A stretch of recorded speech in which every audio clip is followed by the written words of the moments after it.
Hello, everybody. Welcome to today's live. We are doing a Monday morning live today. So it's a tad bit different. Let me just grab my cord there so I don't unplug my mic because we don't want that to happen. But yeah, as you come in, welcome to the channel. If you want to go ahead and maybe put where you're from, maybe your name. If you're already a subscriber, welcome back, Titans. Sorry, I'm a little echoey there. I didn't realize my volume wasn't down. So also, yeah, if you're new to the channel, welcome. We do talk all things true crime on this channel. We go over different facts of each case, and we just have a good time while we do it.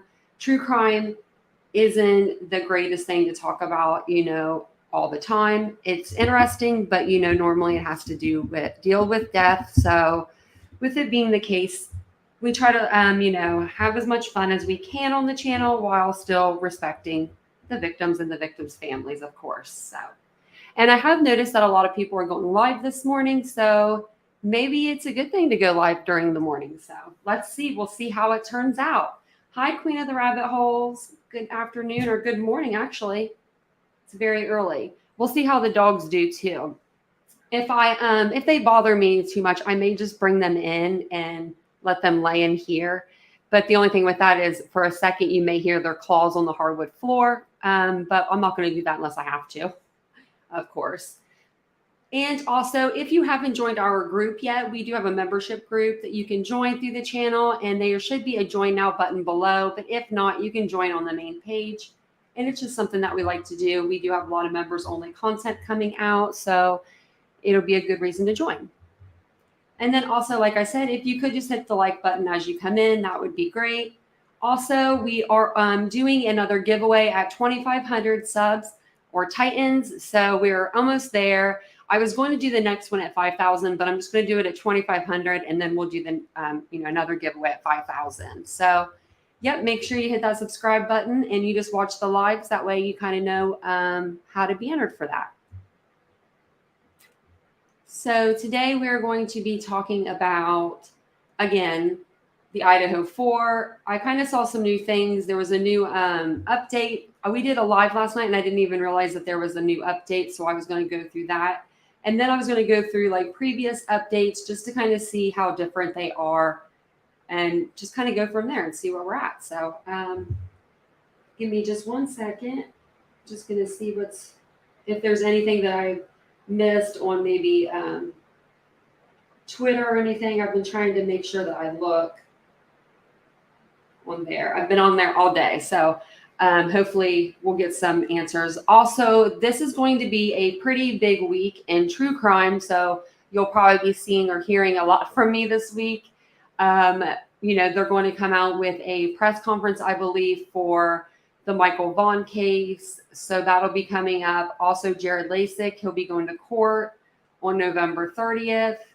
And I don't know if we'll hear anything or not about Simon Quinton and Leilani, but I'm sure we'll hear something through Billy Joe, if not. So it seems like it's going to be a pretty busy week. Also, Shanquilla Robinson, they do have one arrest warrant in their hand for one of the individuals. We all kind of know who it is, probably Dejanay, but we'll probably be hearing more about that as well. So that's another case that we've been following. So that's a lot of cases right there that I think I read off. Also, I did do a story on the Piketon massacre. There was 8 family members that were killed all at once in one night. If you want to check out my video, that was about a month ago, and they're still going to court for that. The last the last son is going right now to court. So I thought about doing some lives over that case as well. If you guys are interested in that case, let me know, and I will do a live over that, and we can kind of discuss what happened and check out the court proceedings that are going on with that. And I did have, I pulled up the Corner Club so we could kind of get like an idea of what it looked like on the inside as well. So I'll show those pictures to you guys too in a moment. And for right now, I'm going to share this update with you. I'm going to share 2 updates, actually. I'm going to share One of them, I believe, let me check and see when it's from. One of them is from the 25th, and then the other one is just from the 27th. So they're not that far from each other. Hopefully everybody has had their coffee today and they're feeling good. Is anybody at work listening, or is everybody kind of just at home today? I think this one might be it. Yeah. It's like, okay, let's see how far it is. Sometimes when I take myself off of the screen, it'll mute me. So let me try and let me know if I'm muted.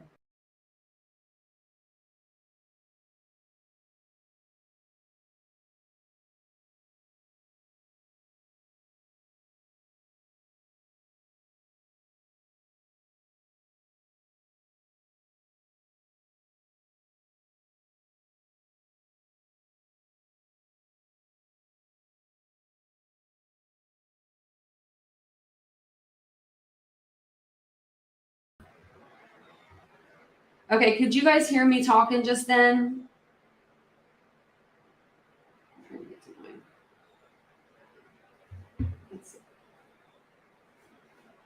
I turn it the right way. Okay, so you can hear me now though? Okay, so I'll just have to keep myself on the stream for some reason, but I'll try to get this to pull up a little bit more. That way you guys can at least see it. Okay, maybe you can, okay.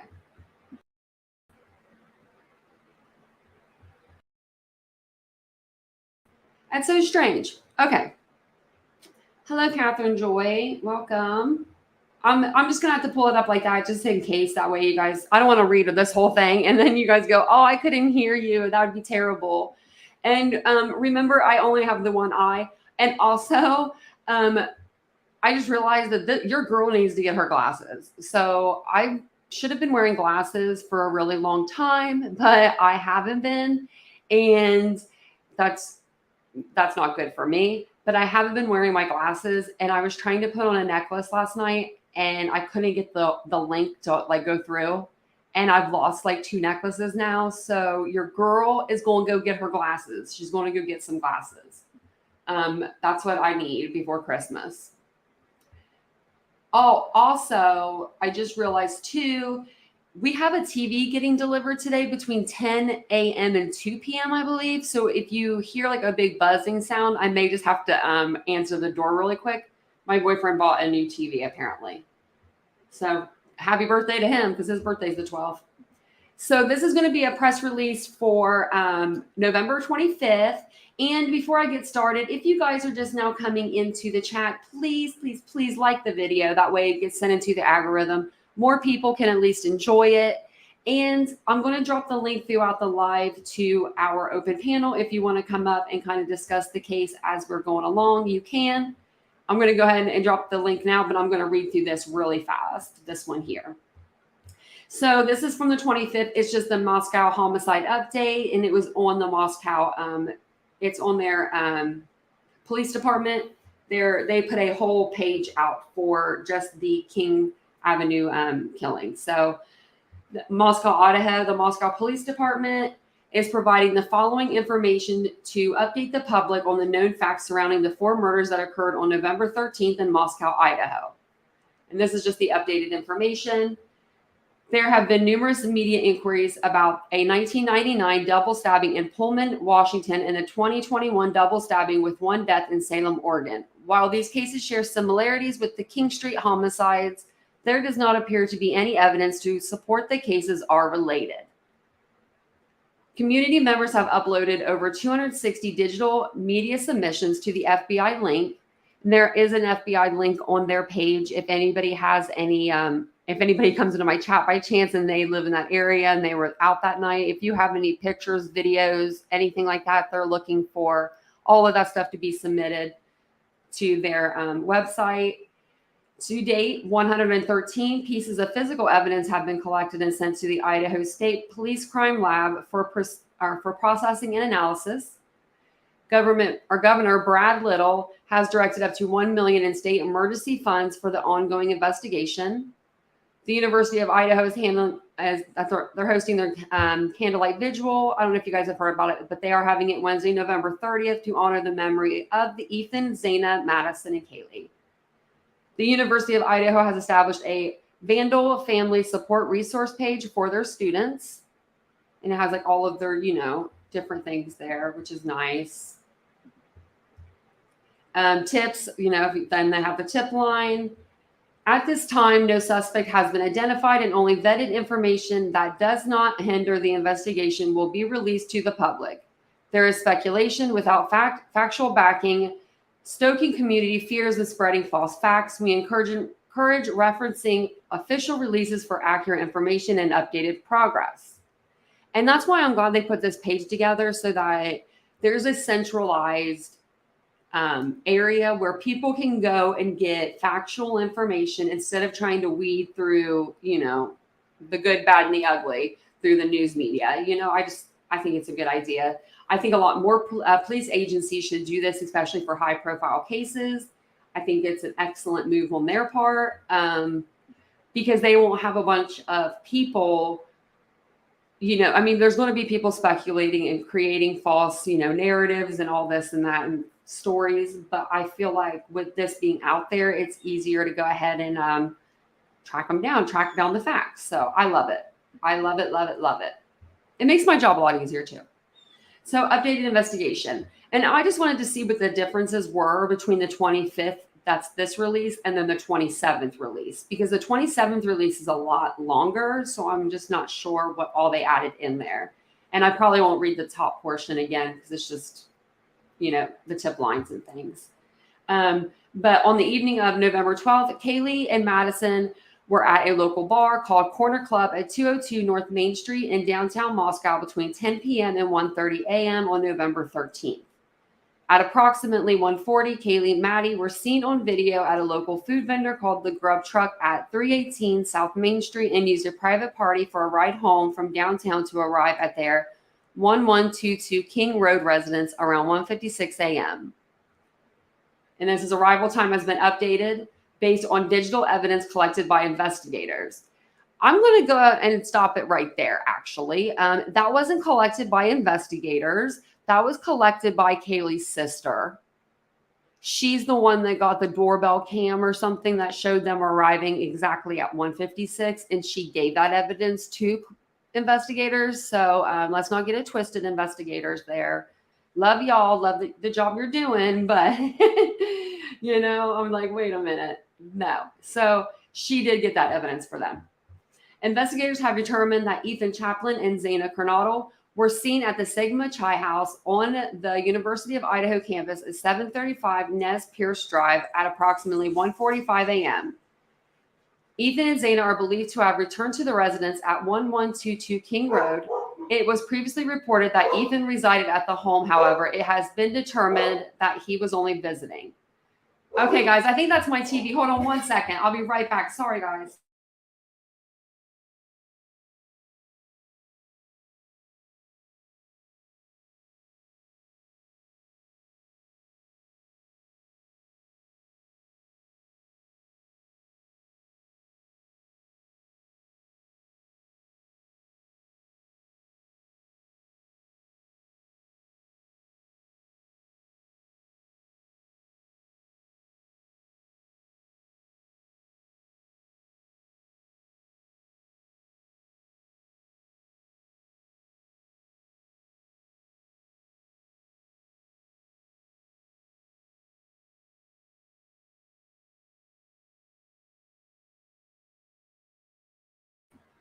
Sorry about that, guys. That wasn't the TV. That was the cleaners outside.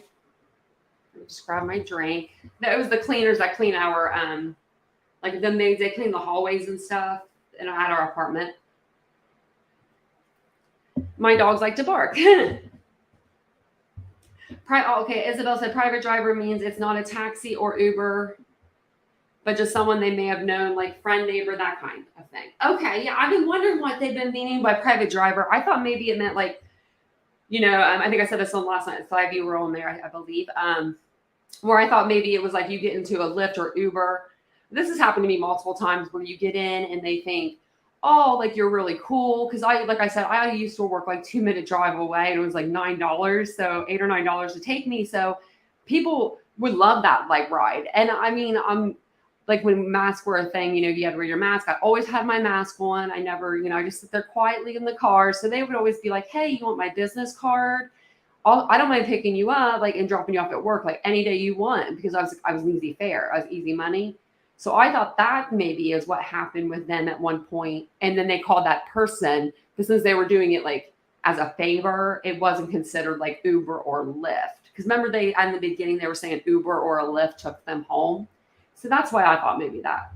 But, if you're right, Isabel, they could have been a friend, and that's or a neighbor or something like that, where they just called it a private driver instead of, an Uber or a Lyft, because it wasn't the girls actually physically driving home. Maybe that's right. Let's see. We'll get back over here. And also, if you're just now coming into the chat, please like the video. And if you'd love to subscribe, we would love to have you. We talk all things true crime here. So now back to where we were. Sorry about that, guys. I think that we're here. Okay. Detectives believe that on November 12th, the two surviving roommates had also been out in the Moscow community separately, but returned home by 1 a.m. on November 13th. The two did not wake up until later that morning. And I am going to say some things here, and it might be in the updated version, but I thought that the two other roommates were out of town, I heard. Let me write that down. So, because that's like the little things that, maybe mean something later on. You never know. On November 13th, the surviving roommates summoned friends to the residence because they believed one of the second floor victims had passed out and was not waking up. This right there reminds me of so much of the JonBenet Ramsey case. It's ridiculous. Like when her parents called everybody over at 11:50, and I don't care what anyone says, that had to have hurt a little bit of the crime scene a little bit. At 11:58 a.m., a 911 call requested aid for an unconscious person. The call was made from one of the surviving roommates' cell phones inside the residence. Multiple people talked with a 911 dispatcher before Moscow police arrived at the location. So maybe that's why they're not stating who made the official 911 call, just because they talked to multiple people. But they could tell us whose phone. They don't really need to tell us that. I don't think that makes much of a difference whose phone was used to call 911. But I mean, maybe. Officers entered the residence and found 2 victims on the second floor and 2 victims on the third floor. Can you imagine being the officers walking in? Okay, you walk in, you find 2 victims on the first floor. I wonder if at that point the roommates looked at the officers and said, oh my gosh, we have 2 more roommates on the third floor. Or if they were just clearing the house, and that's when they found the 2 other victims. Autopsies were conducted on November 17th, and I did want to pull up the coroner and have her, like what she was talking about. It's like a 5-minute video. I want to hear her talk again. The Lake Charles County coroner confirmed the identity of 4 murdered individuals and their cause and manner of death as homicide by stabbing. The coroner stated the 4 victims were likely asleep. Some had defensive wounds, and each was stabbed multiple times. There was no sign of sexual assault. Sorry, YouTube. Sorry about that, YouTube.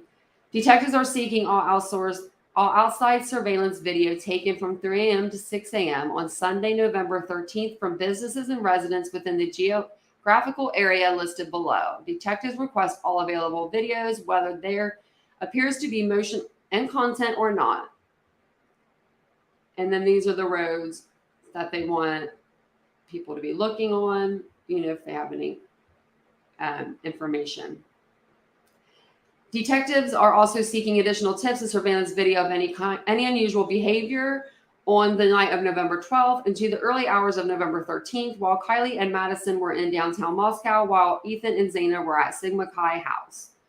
Anyone who observed unusual behavior near these areas or has seen surveillance video is asked to submit their tips. Oh, sorry guys, I got messed up. That's on the other screen. If it wasn't a driver for hire, that has that person been questioned? Yeah, they've been questioned and cleared, or they're not like I don't think they've really cleared people. Cleared. Like I think that they just said that he's not a person of interest. How did they get to town that evening? That's a good question. I would say that they probably took a Lyft or an Uber at least there, or maybe Ethan and Zaina. Well, I think Ethan and Zaina walked to where they were going. So let's say maybe one of them drove them. Or maybe someone from the party the bar they were going to, maybe someone picked them up. But I would assume since they were together, they probably took a Lyft or private driver, maybe the same person. Yeah, and the two other roommates were in their room, supposedly, yeah. How much time between the call to friends and the 911 call? I think it was pretty immediately after. Like I think that they kind of, I think they called right after they got there, but that I don't think that's really been stated. Yeah, the frat house was just basically across the road. I think it was like a 3-minute walk. Someone said, or something like that. Oh man. So let's see. My little dogs were barking. They better stop barking. Little crazy girls. Investigators have looked extensively into information received about Kaylee having a stalker. They have pursued hundreds of pieces of information related to this topic and have not verified or identified a stalker. Anyone with information about potential stalker or unusual instances is asked to contact the tip line. What do you think about the whole stalker thing? I'm thinking maybe it was one of those things where she was at school or with a friend and maybe somebody just like texted her a little too much or liked a couple of her Instagram pictures and she maybe just said like, oh my gosh, she's like stalking me. It didn't seem like it was like dire. Like it was like something that needed to be looked into because there was no reports filed. There was only like a couple people that came forward, said something about it. And I don't even think half the sources that came forward probably were credible. I don't know though. That's something I don't know. But I just don't, I don't think that it was, I mean, it could have been a stalker, but I don't think it was somebody that she knew was stalking her, if that makes sense.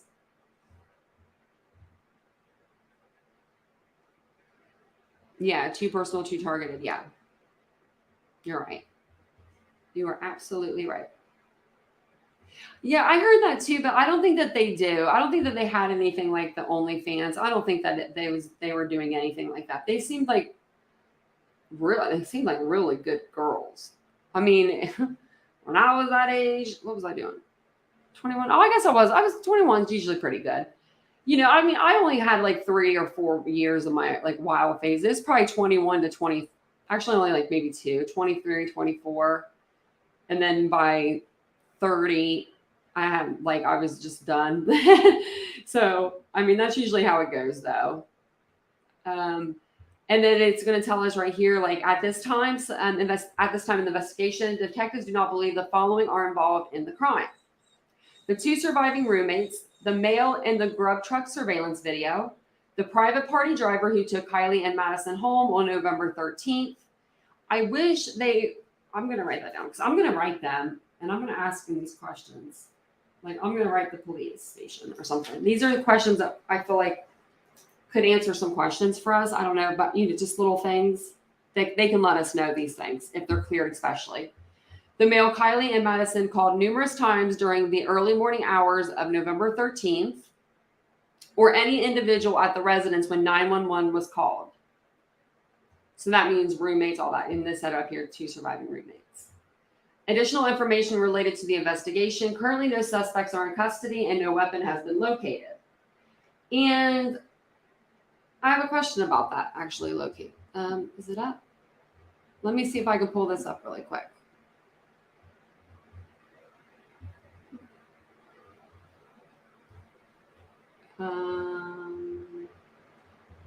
I'm trying to figure out which one it is. Let's see.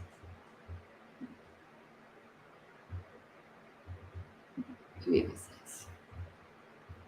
Oh, shoot. I don't know. Let me see. We had it up last night. Here it is, I think. So say you you just murdered someone. Let's just say Like, you just did that. I don't understand. Shoot. This right here. I'm trying to get these ads to get off there so you can see it. Okay, so let me zoom in here. So you see the trash can right there? If I was, let's just say I just got done stabbing 4 people, right? And let's say he ran out that back door. He could have slipped that knife right in that trash can, right down the side of it, and it could have slid to the bottom because it's a heavy weapon. Why is that trash still sitting there? I just don't understand some of these things. Like, that right there confuses the hell out of me. Yeah, the main entrance was on the first floor. Yeah, this is the back entrance here.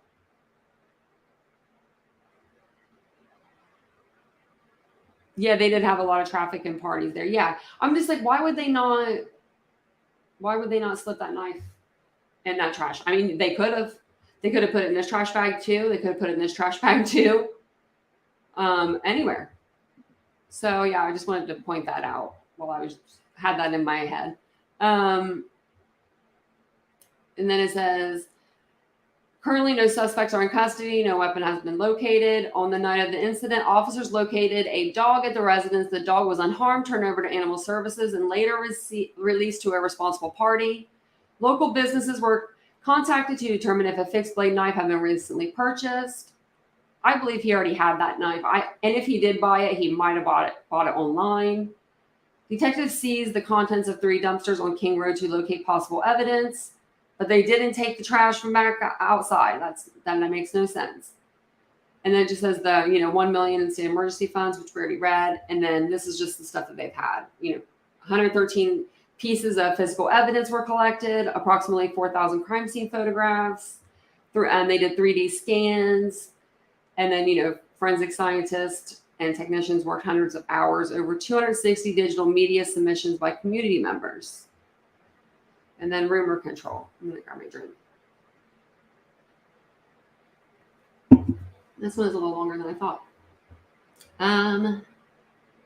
The identity of the 911 caller has not been released. These are just these are going to be the rumors. Oh, let me share this with you. I'm not even sharing this with you guys. Sorry. Thought I was. I just realized I wasn't. Sorry about that, everybody.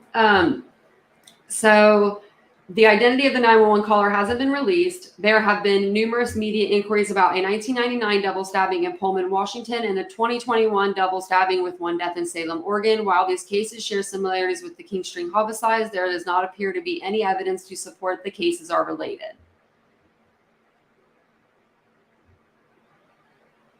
Okay, I thought I was reading something again. So detectives are aware of the Latah County Sheriff's Office incident of a report of a skinned dog, but do not believe there is any evidence to support it is related to this incident. Contact Latah County Sheriff's Office for further details. Detectives are also aware of a Moscow police incident of the report of deceased animals left on a resident's property. This was determined to be wildlife activity and not related to the murders. I didn't even hear about that. That's disgusting. Online reports of the victims being tied and gagged are not accurate. Thank God. I mean, I don't know. I just feel like if they were tied and gagged, then that means more time would have been spent with them. Does that make sense? And I hope that it was quick and fast. Perry said one neighbor was calling Ellie and complaining about noise and cars blocking road quite frequently. Could have flipped out. Yeah. Yeah, I don't know why that trash was not gone through. Yeah, there was like they had even in one of the pictures you could see where they had I'm trying to think of what it's called, screen. A screen was knocked out of the window, right there by the trash. And it's just still laying there. I would have immediately put my gloves on, picked that up, dusted it. I would have taken it with me and then dusted it for fingerprints and such. They said there's no, forced entry into the house. What if that window was unlocked and that person knew that? Because I went over this last night. It's pretty easy to get a screen off. They usually just have the 2 metal brackets at the bottom, and you can just, undo them with like a knife or something. I've done it before. I had to break into my own home before using that method. So I could see someone being able to go through a window pretty easily. And I feel like the person that did this wasn't a big person to me. I don't know why. I see average build on this person. I see the age of like 27 to 30. I don't know why. I don't know why. I'm not psychic or nothing, guys. But that's just what I'm picturing this person being. So I feel like he could have went through a window if he needed to. I can't believe that grill was left, even if it was removed before that night. Yeah, it could have been a stalker or another occasion who removed it. You're exactly right. Yeah, I don't know why they didn't. That just doesn't make sense to me. And then they just go on to tell you, how many people are doing their things. Which, when this is in a press conference, I don't know why it is not this short whenever they're like calling each other out, shouting each other out. Because, they usually are during those press conferences. Pretty bad. And then I wanted to show you, there was another update. But, yeah, so let's go over, we'll watch this and then I'll do the next update. That way you guys don't have to hear me read to you for like an hour because that's no fun. I couldn't imagine. I'm not the best reader in the world. Like I'm not, bad, but one eye, it's kind of hard. Jenny said whoever killed them knew how to use that knife efficiently. Yeah, I believe so too, because, the wounds, they have one, she said one fatal wound to the chest, and she should say it in this too. I heard that she was arrested. She's arrested on charges, and people are like, so $50,000 bail, it really is not that much. It's real. I mean, it is, but it isn't. You can get out with $5,000. You only need 10% of your bail or your bond or whatever to make bail. I don't know what maybe she was already on drugs prior to this. And then she just got busted. Maybe she was driving under the influence because her daughter just died and she just wasn't caring. I could see it. I can definitely see it. And that's, that's probably maybe what happened, but I don't know. The charges, I saw it on somebody's page. I don't know why they're barking. Let me see. Oops. Let me see if I can just like Google it. Well, that like came out quick.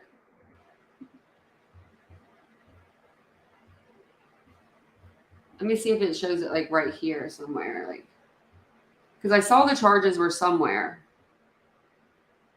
Like somebody had looked them up and it said the actual exact charges. So I wanted to see if we could find the exact ones.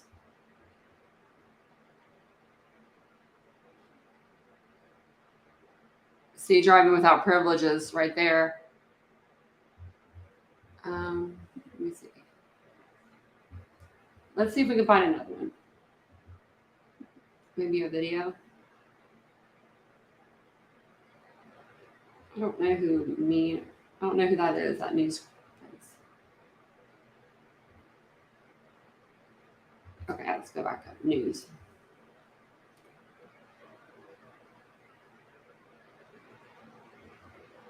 I don't think that this has anything to do with the case, but I did see that her mom got arrested, so I wanted to see what. Let's see.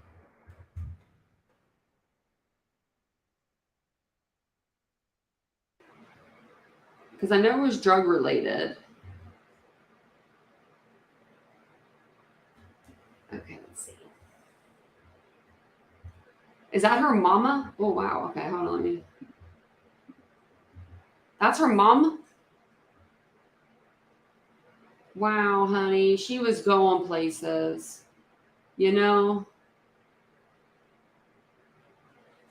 Me too, Isabel. Me too. But her mom does look rough. That's sad. And I think it does say that she was arrested on November 19th.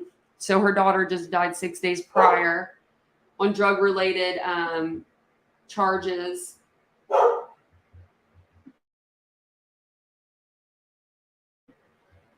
I went to mute it to holler at the dogs and then they stopped barking. Oh, hold on one second. I know she's going to be on something. Last time she barked like that, she chewed a gnome. So I'm going to go grab her. Hold on.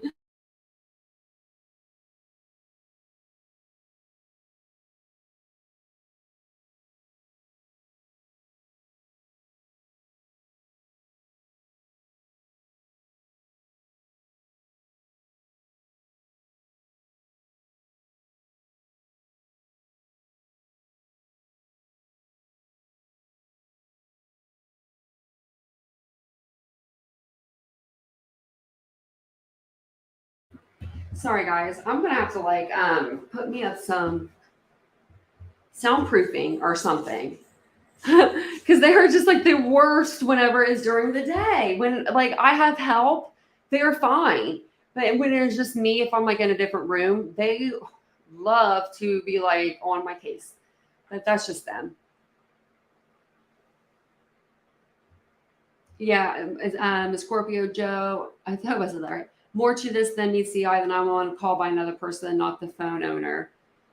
Yeah, it was. Yeah, that is weird, and maybe it's because the person, like the roommate, like I don't know, maybe she was actually physically seeing what she was seeing, and think you know, means maybe she was in shock or something, and somebody that you have that fight or flight instinct when bad things happen, when things shit goes down.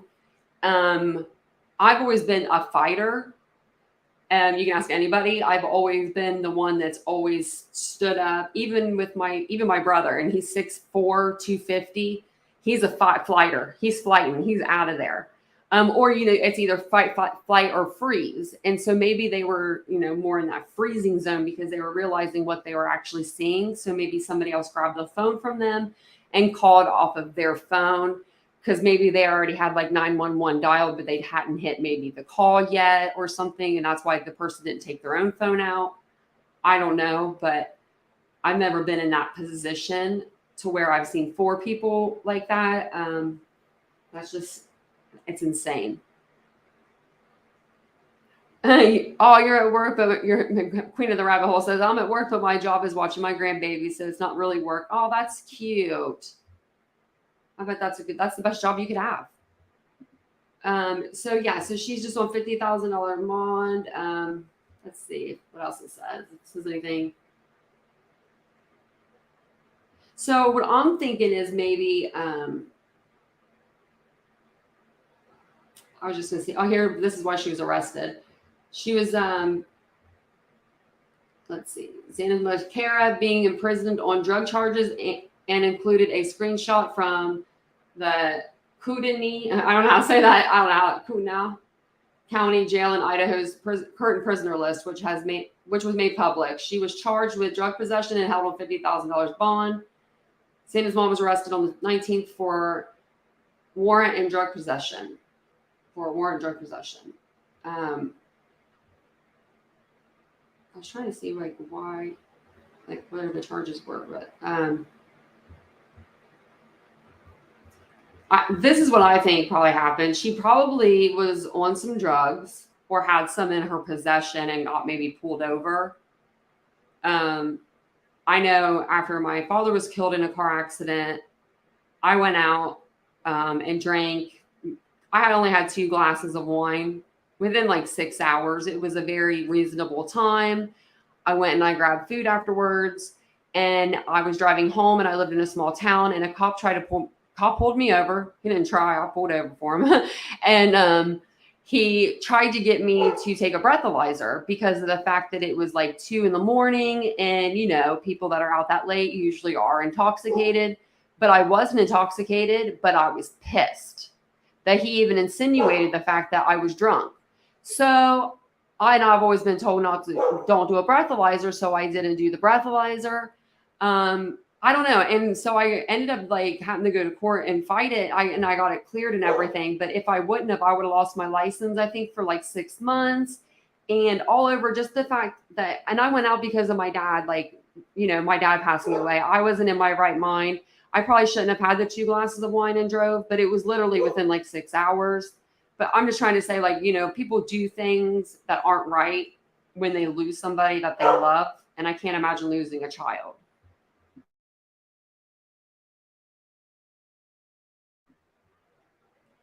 We'll see if she stops barking. I don't know. They may have lifted first phone they came across. Yeah, that could be it too. But it's weird because your phone usually has a code though. You'd have to break into it. So I'm thinking one of the roommates had their phone in their hands and it was already unlocked or something. I don't know. Yeah, Perry, I don't believe the roommates are involved. Just sounds like they were shocked and scared, in my opinion. Me too. I think that they just didn't know what the hell was going on. Let's see. I was going to share some more stuff with you guys. Oh yeah, I wanted to go over I wanted to hear what the coroner had to say. Let's see here, because she talks a lot. So I wanted to hear her again. And did you guys know that for her being a coroner, I heard that she's only has a nursing license. That to me doesn't sound right. If you're a coroner, I don't know. I feel like you should have a little more than that. Okay, so let's play this, and then we'll just kind of talk through it. And if you guys have any questions, put them in the chat as we're going along, and I can always stop it and go back to. And I don't know how loud this would be. Let me turn it down a little bit. Kathy, with a C, Mabbitt, M-A. I'm going to put it. Kathy, with a C, Mabbitt, M-A-B-B-U-T-T. And I'm going to ask you, how long have you been doing this for? I've been doing it for 16 years, and I just got reelected for another 4. So what is it that, or I guess, when it's as loud as it'll go. I got the call just a few minutes after noon that there were 4 homicides, but I didn't go to the scene because of law enforcement doing their investigation first. So I didn't actually go to the scene until about 5 or 5:30. Can you walk us through, like, for our viewers, kind of the process between when police show up and then you guys getting the bodies and doing your examinations? Sure. Well, law enforcement goes through and looks for any evidence, takes videos and pictures of everything in there, and they'll start talking with people. So I don't really need to be there for that. They can't move the bodies. I mean, the bodies have to stay as they were until the coroner gets there. So that's what my job is, to look at the bodies. As a coroner, do you guys do the autopsies and all that? No, we some do if they're an actual medical examiner, but we have forensic pathologists and we contract with Spokane to do that. So in your experience, what is it that you saw when you showed up? Well, there was a lot of blood. It's a very sad scene with 4 murdered college students. You're rolling all 4 deaths on sites? Yes. Okay. And can you give us a manner of death? Yeah. I believe that the press release was that they were from a sharp object. So stabbings. Yeah, I will know more after the autopsies tomorrow. And do you believe this could be like a murder-suicide or? No, there are 4 homicides. 4 homicides. Okay. And when it comes to doing the investigation post-autopsy, that falls on you, correct? Yes, it's my job to determine the manner and mechanism of death. And then I know with toxicology results, there can often be, at least in Washington, a delay. So do you have any idea how long it could take, if those were relevant, to get any type of results back on that? Well, the toxicology reports, right, they usually take 4 to 6 weeks, sometimes longer. But they might, I don't think they're going to be relevant in the actual manner or cause of death. And do we know how long between the time of death and when police found them, approximately? No, I don't know for sure. Do we have like any, like, could it have been hours? Could it have been a day? Was it maybe close? Like, is there any sort of like time frame there? Not that I'm aware of.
Okay, am I back? Sorry, no, I think I just like accidentally took myself off of there, so I wasn't. So can you hear me now? Sorry, guys. I don't even know what I was saying. I was like, oh, I was saying I agree with Isabel.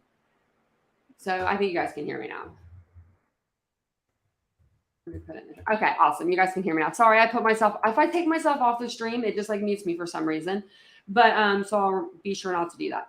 But no, I was agreeing with Isabel. She said, I think with the enormity of the crime, I can't see a nurse partaking in the post mortem. Needs to be qualified personnel or could work against them against the state of trial. I agree with that. I think that they haven't seen a crime since 2015. I don't know if this coroner has ever seen anything like this before. I mean, even if you have nothing can prepare you, I'm sure, for 4 deceased college students, beautiful college students with their whole life ahead of them, you know?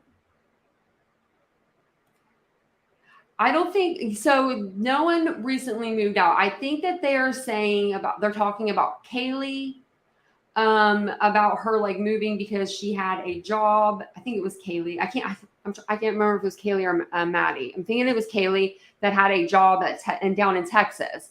I believe that job was after she graduated. I think she still had more time at Idaho State. She was just visiting her mom. She went back to school to show Maddie the car, or Kaylee the car, I'm sorry, or Maddie, vice versa. And then I believe she was still living there. Because I heard that, yeah, she was moving out. Maybe some of her stuff was gone. But in the beginning of all of this, they were talking about her moving during the summer, like moving after school. And normally you graduate like May or June from college. And then she had a job lined up in Texas afterwards. So there is a 6th room, and it is either on the bottom floor where they have like a little electrical panel, which I'm going to show you. I think that might be in the longer video I was going to show you guys. It's actually like a 3D creation of the crime scene. So I'll show you guys that before we get off of here too, because I have a bunch of stuff I can show you guys. We'll go ahead and listen to the rest of the stuff that she has to say, and then we'll see after that. When you said the scene was really difficult, I mean, is this something you've had to deal with before in hospital? Since I've been coroner, there have been at least 2 other multiple homicide scenes that I've been involved in. So that wasn't the question she asked, though. Those could have just been like, I don't know, murder, suicide, something like that, where it's like a gun. I don't think that she's seen anything this brutal. Would you say this is probably the most recent? no, it's hard to just single it out. It's the only one I've been to where there have been 4 people at one scene. There have been the other ones have had multiple scenes. And was anybody else injured, like in the offices? Not that I'm aware of, but I wouldn't necessarily be notified either. I didn't know if that was like because the injuries could be similar. Oh, right. Were the deceased all in close proximity to each other, or were they in different rooms? I don't know that I can discuss that. That's my next question too. So. I think, yeah. Will we be able to get a copy of the report? I'm sure it'll be- Oh, sure. Yeah. Yes. Okay, just call. Yes. Thank you. Do you know what the time frame for that would be? It just depends on how relevant the toxicology report is, but Oh, okay. So- Okay, so it was like the 4 to 6 weeks. it could be. Yeah. You're welcome. Yeah, Thank you. We appreciate it. sure. Okay. I was trying to see a couple things here. I was trying to find the blueprints of the house. I was trying to find different ones than what I already had. To show you guys. What's this? This is only half of it. I might have to use the one I already had. Let's see. Let me see. And also, if you guys could like the video, that would be great for me. That would be just so fabulous if you could just give this video a thumbs up. It sends it into the algorithm and more people can enjoy it. And then actually I'm going to, let me get some of these off of my screen. That way I can actually show you what I wanted to show you. So I don't need this. And I don't need this. Okay. Hold on. I'm like, I don't need any of that stuff. Okay. So, Queen of the Rabbit Hole said, to be a coroner in Idaho, you must be 21, U.S. citizen, reside in the county for a year, pay a $40 filing fee, and attend coroner school within 1 year of taking office. Yeah, that girl, and oh my gosh, that's not, I should go there and be a coroner. The poor woman was horrified at what she's seen. Yeah, she had to have been horrified. I can only imagine. I can't even imagine. I don't even want to try to imagine. What is this one? I think this is another update. This one's kind of a long one. Let's see. I wanted to show you the Corner Club too. So I guess I will go over the latest update really quick with you guys, and then we will discuss it. And then I have a couple more videos I was going to show you. And if you want me to look anything up as well, I certainly can. I do not mind. Yeah, I don't mind at all. And I'm going to just drop the link in the chat again. If anyone wants to come up, they can. More than welcome. And let's see here. So this one is from the 27th. So this is going to be from yesterday. They did another update. No press conference this time. Just an update. Wish they would do a press conference. If anyone hears of them doing one, let me know. I myself, I haven't heard of anything yet. So I wonder what, I'm going to open that new link. Okay, yeah, it looks like I might be able to contact them that way. Okay, I found out how I can contact them too. So maybe I can get some questions answered for us, because I did have a couple questions to ask the police. So this is going to be the updated information.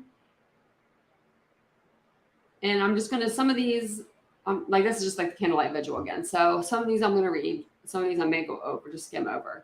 We understand there's a sense of fear within our community. Since November 13th, the department has received 78 calls for unusual circumstances and 36 requests to check the welfare of loved ones, an increase from 70 to 18, respectively, for all of October. As officers respond to these incidents, they find that concerned parties call friends and family before notifying the police. For life safety and emergencies, we want to remind our community to call 911 before notifying family or friends. For non-emergency assistance, please call. And then there's the number there. And let me see. So there they just give the number. And then this is about the candlelight vigil again. And then if you have any tips, there's an email, digital tip line, the tip line phone number 208-883-7180. And I'll put that banner up in just a moment as well. Let me see. I have a banner for them, so just do that. So updated information. Let me see how long this is. I'm just going to read through this one pretty good. If I can get there. If I can get where we were. Updated information on this case is here. Let's see. I'm trying to get back to my chat. On the evening of November 12th, Kaylee and Maddie were at a local bar called Corner Club at 202 North Main Street in downtown Moscow between 10 p.m. and 1:30 p.m. I wish I could have. Let me see really quick. Sorry, guys. I want to kind of put these up beside each other so I can see if there's I kind of want to see the differences that if I need to. At approximately 1:40, Kaylee and Maddie were seen on video at a local food vendor called the Grub Truck at 318 Main Street and used a private party for a ride home from home a ride home from downtown to arrive at their 1122 King Road residence around 1:56 a.m. Investigators have determined that Ethan and Zaina were seen at Sigma Chi House on the University of Idaho campus at approximately 1:45 a.m. Ethan and Zaina are believed to have returned to the residence at 1122 King Road. It was previously reported that Ethan resided at the home. However, it has been determined that he was only visiting. Yeah, because in the beginning, I don't know if you guys remember, but it made it seem like he lived there as well. Detectives believe that on November 12th, the two surviving roommates had also been out in the Moscow community separately, but returned home by 1 a.m. on November 13th. The two did not wake up until later that morning. On November 13th, the surviving roommates summoned friends to the residence because they believed one of the second floor victims had passed out and was not waking up.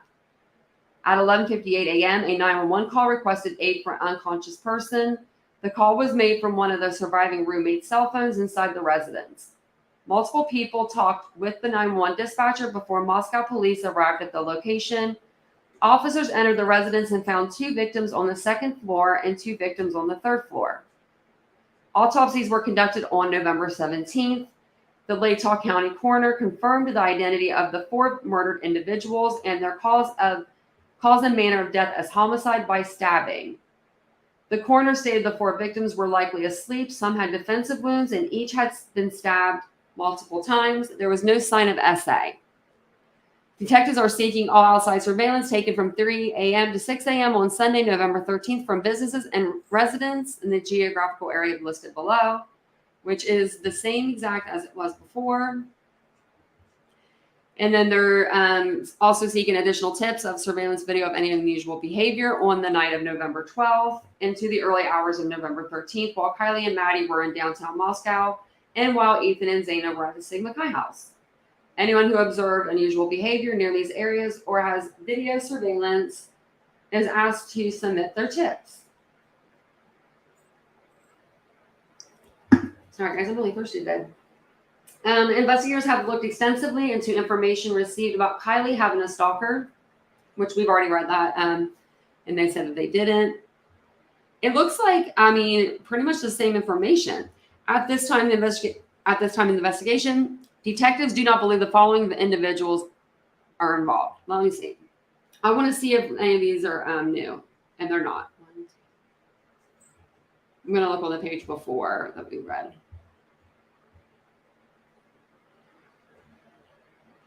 Yeah, it's the same exact thing. So the 2 surviving roommates, the male in the grub truck surveillance video, private party driver who took Kylie and Maddie home, the male Kylie and Maddie called, and any individual that resided when the 911 was called. Currently, they have no suspects in custody. No weapon has been located. On the night of the incident, officer located a dog at the residence. The dog was turned over, to a responsible party. This is all the same as we read before. I thought maybe there would be something new. But these are even all the same as well. So let's see. Yeah, everything is exactly the same. Now let's see if it's exactly the same. Let's see if they've upped any of the police presence then. I feel like there should be more detectives on, right? Or more patrol officers, or more support staff, or more maybe FBI agents. But no, we are hanging out with the same amount of people as we were before. So that makes no sense to me. They should have, maybe bring in some more people. It's just so crazy. And then this is the Corner Club. I'll go ahead and show you. I'll show you a little bit of their Instagram, and then I Googled them also. So some of the Google pictures are just a little bit better. But this is the Corner Club here. And this is so funny because that jacket right there, I have that in my store right now. I just wore that the other day. I didn't even notice that before. I don't think they're at the Corner Club, but they're probably getting ready to go to the Corner Club. Always got to have your hand on some booty at the Corner Club. But yeah, it just looks like a college hangout pretty much. They didn't have like a ton of pictures on here I didn't see. But I figured I would show you kind of what it looked like on the inside. And then I'll show you better pictures too. So I didn't think any of these would have the girls in them, but they did like to do Instagram and social media, I heard a lot. So I could definitely see them being in one of these pictures. Cute girls. I guess they have more pictures than I thought on here. So this is just their Instagram.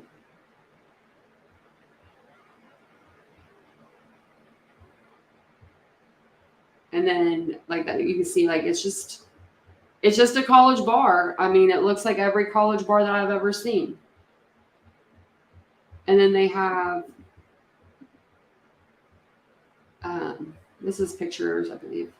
I don't want images. So yeah, basically this is what it looks like. Apparently they had a horse in the bar. But yeah, you can see there's a crap ton of people. I guess it doesn't. I thought that was gonna be a better picture, but maybe this. Yeah, see, like you're gonna be elbow deep in kids. Like I don't know if you guys remember your college days. If you guys are, my age or older than my age, I'm 37. But like look, you can see these two right here. They're making out already. One in the hat and the girl. They look like they're already lit. They're already there. So basically, I think that's what they do in college towns. I mean, I moved to Columbus when I turned 20. I was 29, and I had a girlfriend there, and she was younger than me. It was one of my first girlfriends living in the city, and she took me to a club that was like this, and it was just elbows to elbows. So I just think that those girls were just having a good time. And that was on Foursquare there, so. Yep, their toilets, that's gross. Go Vandals, Corner Club. Yeah, it's like, look how small it is. That looks spooky. And that kind of looks spooky to me. But, kids love it. That's all they have, so. What do you guys think of this case? What's your guys' take on this? Do you think it was someone that they knew, someone maybe they didn't know very well? I think personally, I'm leaning towards maybe even a neighbor, somebody that lives a little close, maybe not too close, but enough to where they can keep an eye and they could have spied on them. I'm thinking that this person is in a relationship, maybe has a girlfriend or a fiance, maybe a knife collector. I was thinking of getting, I don't know, I haven't seen another YouTube channel do this, but let me know what you guys think about. If you guys are more visual people like I am, because normally, I have my camera on and stuff. I was thinking about getting a whiteboard. I have like two smaller ones, but I wanted to get one of those big ones. And I may have to do some sort of like contest or raffle or something like that to get it, because I think they're a little expensive. But if I get like a whiteboard, I can always put all of the facts, all of like what we know. I can write it up on there, and then I can have that kind of behind me or beside me. And then that way it's easier to kind of see what we've already went over. And then if you're new into the chat, you can kind of see what we went over. And that way you don't, have to jump in and comment like, oh, like, something that we already went over. You can be like, oh, cool. I can see it right there on the board. But let me know what you guys think about that idea. I thought about that the other day. I thought it might be a good idea to use, because these cases are, there's just a lot, a lot to look at, a lot to go over. And I did want to say I'm going to use one of another creator's video. I wanted you guys to see this. It's a longer video, but I don't know if you guys know who Gray Hughes Investigates is, but he does videos and he'll do reenactments of like, let's say he did the one over the 3D scan over the bridge, the Delphi Bridge, the Monine High Bridge, and you could see where he put the girls on the bridge because he knew exactly what slate of wood they were standing on. I mean, it was so eerie to watch the video. But this one is a little bit longer and it is of the whole house. So you guys will be able to see exactly where the floors were and the victims are and all of that good stuff. And I'm going to put it on like 1.5x because it's kind of slow and it's a longer video. And if he starts talking in between, I can't remember if he does, I'll fast forward through that. But it is a really good watch. And I do have it linked in the description below. So you guys can watch that. Also, I'm going to link it right now into the chat just so that it's there because I am using this video. So I want everyone to be able to see it. And there's my dogs. Okay. When they say crime of passion and there was a target, you would think it would be someone close, but why kill 4 if that's the case? That is true, unless one of them was the crime or one of them was the target and they had to kill 3 to get to that one person. Maybe there was no way to really get to that person because that person's always around people. Or maybe they thought she or he or whoever, they were trying to get to first was on that second floor. And then they came across Ethan and Zaina instead. And maybe they were looking for Kylie or Maddie. And they didn't realize that they were on the 3rd floor. I'm just not really sure. I think, I wonder if there was someone that the people in the house had told never to come back. That could be it. I was wondering even if it was like a neighbor and they gave the code to the neighbor one night because they were having like a party outside, like summer party. Maybe the neighbor didn't look intimidating because maybe he was with a woman and they're like, oh, this is the code, 1, 2, 3, 4. Just come over whenever you guys are ready to party, guys. You know how that is, screaming stuff from across the way. Like I said, Ohio State University, they up there, they just open up. Everyone just opens their doors. They got music blasting, beer pong tables everywhere, beer kegs. If you walk up, you can be walking on any road in the downtown, in Columbus at the university, and someone will invite you up to their party. Or you could pretty much just basically walk up to the party and walk right on in. And not a whole lot of people. If you look like a college student and you act like a college student, they're not going to say nothing to you, more than likely, because they're all just partying and letting people in and out of the house. So I was even thinking maybe he got that code back in the summer or something like that, or fall, and he just kept a hold of it. It did say that they were asleep, but I don't know. Some of the other reports are saying that not all of them were asleep, they didn't think. And I'm not sure if I have any more info on that part, but let me see. I do have a court TV thing to show you too. This one is the authority said. I'm trying to see like what date this was on. This was on the 22nd. Okay, yeah. We'll watch a little bit of this first and then we'll go. Actually, I'm going to do the Greg Hughes ones because I want you guys to see this one. This one is really good. And like I said, I'll put it on like 2 times Zoom because it is a little bit fast. Or I mean, a little bit slow. I'm like a little bit of a longer video. So.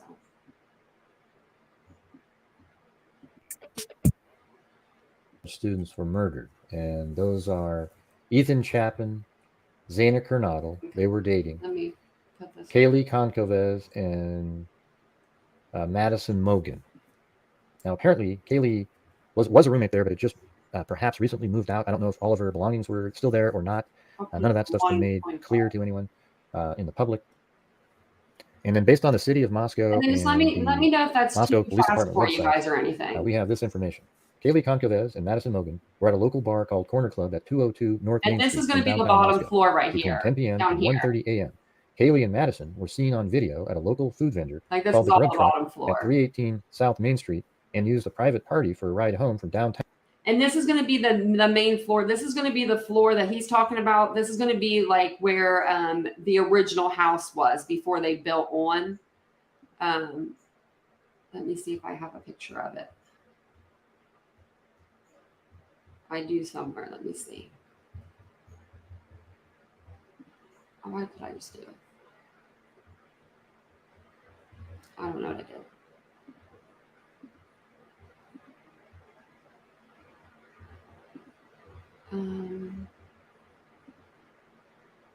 Well, maybe.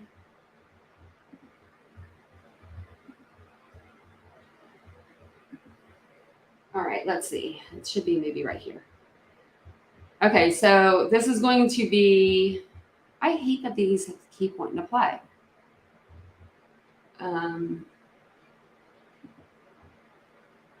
Okay, so this is going to be like the first floor right here. This little section. That's what we're going to be looking at first. And then I might keep that up so we can just have it up. But there we go. Town to arrive at their 1122 King Road residence around 1:56 a.m. At approximately 1:45 a.m., Ethan and Zaina are believed to have returned to the residence at 1122 King Road. Ethan Chapman and Zaina Kernodle were seen at the Sigma Chi house on the University of Idaho campus at 735 Nez Perce Drive. The Sigma Chi fraternity is actually very close to the residence. I mean, it's literally a 2-3 minute walk to get there. Detectives believe that on November 12th, the two surviving roommates had also been out in the Moscow community separately, but returned home by 1 a.m. on November 13th. The two did not wake up until later that morning. Now, are we missing something with those roommates? There's people out there that have said that they heard things and then locked their doors. I think police are intentionally leaving out what the two surviving roommates may have seen and heard that led them to locking their doors. We don't know that information.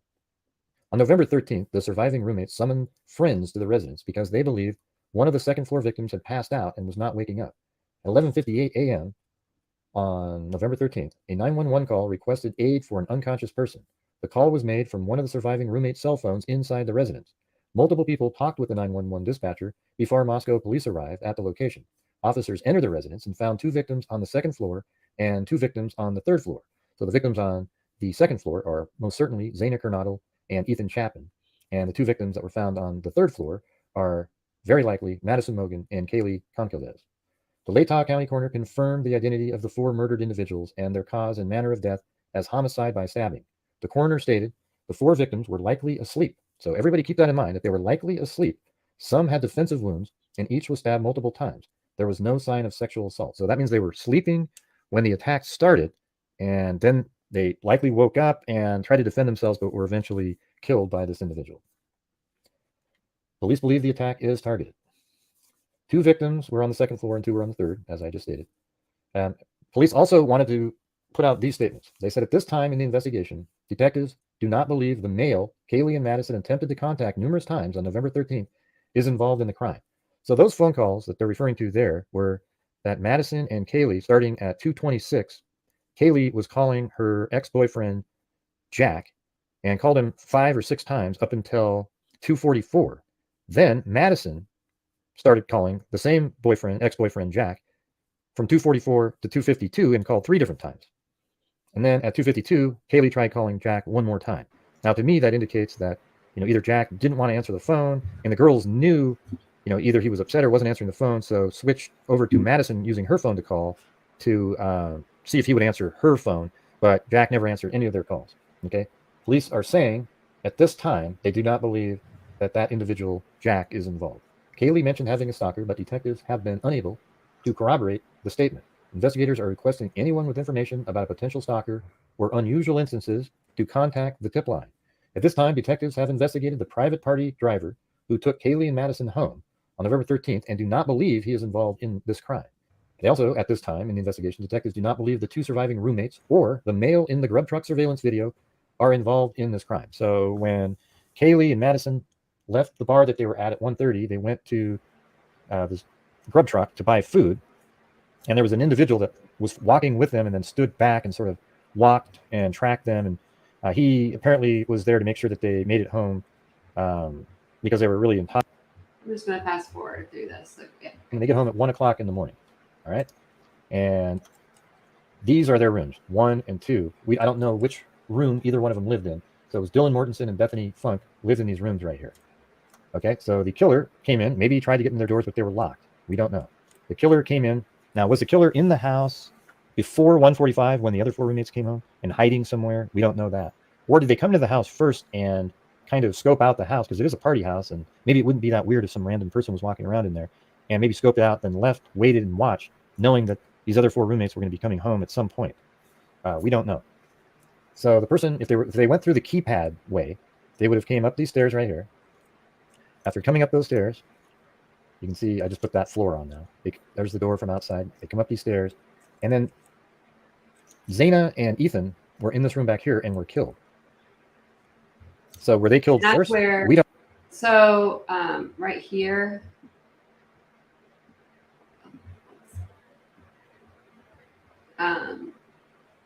You can't really see it, like, but let me remove the comment. But like right down in here where my like cursor is, that's where that blood was located. When remember we all saw it on the back of the house. I might have a picture of it on here. I'm not sure if there's one or not. Well, that will show. Okay, so there's this picture. This isn't of the blood, but it's a little bit better of a picture. But like right here, we might even be able to zoom in. I think that branch is covering it though, but you can almost see it right there. But I think that's where it is right here. It's just really hard to see, guys. Sorry, but right there, I believe, is where it's at. Let me try to. I'm like so new with my computer, guys. I feel like. So that's that. Let me go back to here. So were they killed first? We don't really know the order of it. The police likely do know the. Oops. Sorry, guys.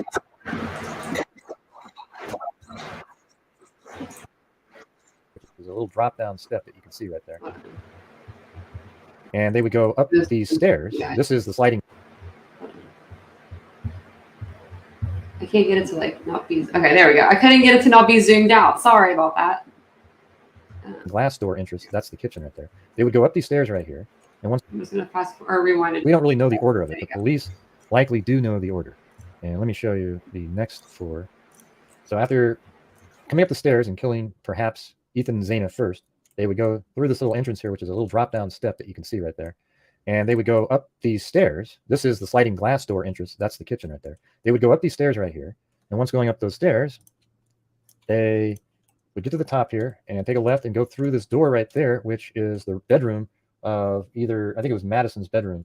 And perhaps Kaylee was even in that room, because if she had moved out and was just coming back to visit to show her car, then that means she probably wouldn't have her bed and all those kind of items at the house still. So she probably would have slept in the same bedroom as Madison.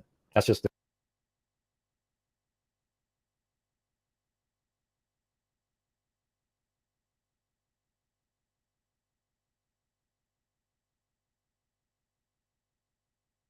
a guess. We don't really have that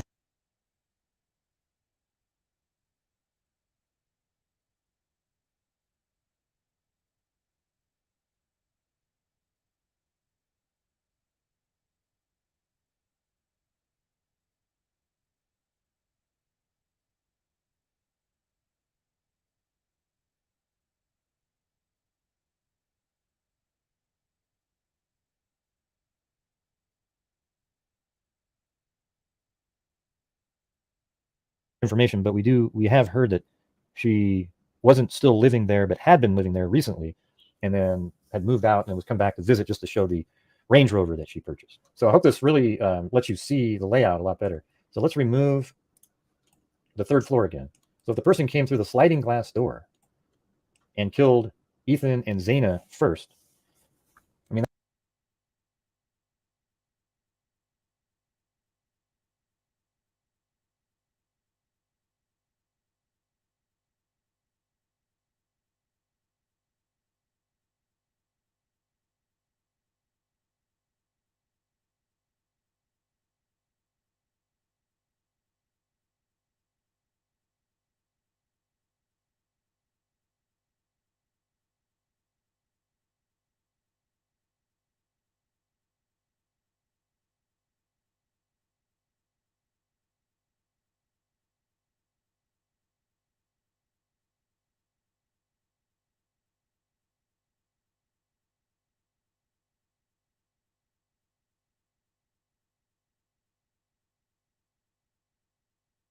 that really shows a level of targeting where they intentionally went in there to kill these people. They if they were killed while they were sleeping, and he went all the way into the door, through the sliding door like this, through this opening, and then back here, man, that's really out of the way. It's not really like a linear sort of attack where it sort of makes sense. So this makes it seem like it is completely targeted. All of them, I believe, all of them were targeted, but there was one individual that perhaps got the brunt of the attack because that's the person they were most angry at.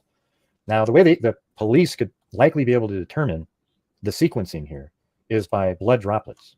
So if Zaina and Ethan were killed first, and there's droplets of their blood, perhaps dropping from the knife or off the clothing of the individual, and that blood is up these stairs here, then that means they were first. If they killed Madison and Kaylee first, you'd only see Madison and Kaylee's blood droplets here, and then perhaps even droplets of their blood down the hallway here. And then Ethan and Zaina were killed here, and then after that killing, you might see some other droplets. And if there's any droplets of any of their blood heading out this way, then you know that that's where they exited. Or if there's blood coming down the stairs and they went out this way, then that's the way you know they exited. So if there is only blood going this way, we still don't know which way they came into the house, but it might indicate which way they exited. All right. I did see that police were filming what seemed like maybe they were looking at a blood spot with a camera. They were filming straight down on the concrete on the road out there, a really high detailed photograph on a tripod facing straight down, and they were filming something on the ground, and the street would be out in this direction compared to the what we're looking at right here. All right, so my guess here is that this individual is somebody who believes that they would be with a certain female if not for the interference with these roommates, and has anger towards them, but has most of their rage towards one of these females that lived in the home. Ethan, I think, was just stayed overnight on the wrong night. Okay, now it could also be that he was awake, that Ethan, Zaina, Kaylee, and Madison were all still kind of awake around 2 to 3. And maybe there was an individual in the house that was flirting with, based on the house still, so she probably would have slept in the same bedroom where they intentionally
into the right here. The model, it's hard to do because I don't have the actual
diagram that was put in Daily Mail is inaccurate because that was prior to some of the remodeling. Like the placement of different things isn't the same way.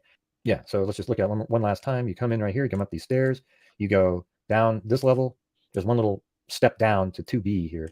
Then you go up these stairs, and then after you go up those stairs, you come up to the 3rd floor, and this is where Madison and Kaylee likely were, right there. And Zaina and Ethan are right here. And as you can see, they're not right on top of each other. And this one's a floor down. So it might not have been as easy to hear anything going on up here as you might have believed. Okay.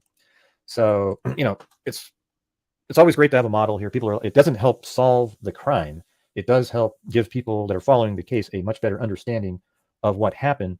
And it does let you see why it might be more targeted than you might have originally believed based on where Zaina and Ethan were sleeping. Why did they go all the way there? And why weren't the 2 individuals on the 1st floor killed? Was it merely because their doors were locked? Wouldn't Zaina and Ethan have locked their doors if they're sleeping together? Maybe Madison and Kaylee wouldn't because they're up on the 3rd floor basically by themselves, and they felt pretty safe up there. I don't really know, but this case is absolutely wild right here. It's amazing. Right now they have no people of interest and no suspects, and that is absolutely crazy. There's got to be DNA somewhere from this individual in that house, and if they have that, they have to fast track forensic genetic genealogy and get right to the bottom of this. Because if I was a parent of a student, I wouldn't let him go back to school there at this point. This is a weird situation. All right. So thank you guys very much for watching. I hope this helps out. And until next time.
Son of a gun. Sorry, guys. And I was just I was telling them. Okay, so does anyone have a personal, or does anyone have an idea who the personal target was? I think that it could have been Madison or one of the girls upstairs, Kylie or Maddie. That's just what I feel because, like I was saying, when I was on mute, I believe I was on mute then. Zaina and Ethan, they had been together for over like a year and a half, I believe, or longer. So I think that it would have been one of the girls. I don't believe that Zaina had like a, love, like someone that liked her, that she wasn't dating because she was too busy dating Ethan. I just don't really personally see that. Though they're all beautiful kids, especially, Kaylee and Maddie, like, because, they are always together. It's like, they're like, double the cuteness because they're always taking pictures together. They're best friends. A lot of people would see them together. So, one or both could have been the target, but I think that it was just one. I think it was just one person, and the other people were in their way. I don't know what set that person off that night to do it, because if they would have just waited patiently, maybe they would have got that person that was the target alone. Maybe if, when they're taking the dog out or they're at the house alone. I'm sure there's times that there are less than 4 people in that house. So there had to have been something to possess that person to kill 3 other people to get to that 4th person. You know what I'm saying? Like, there has to be something that we're missing. I don't know if it's love, obsession, or what, but it's something.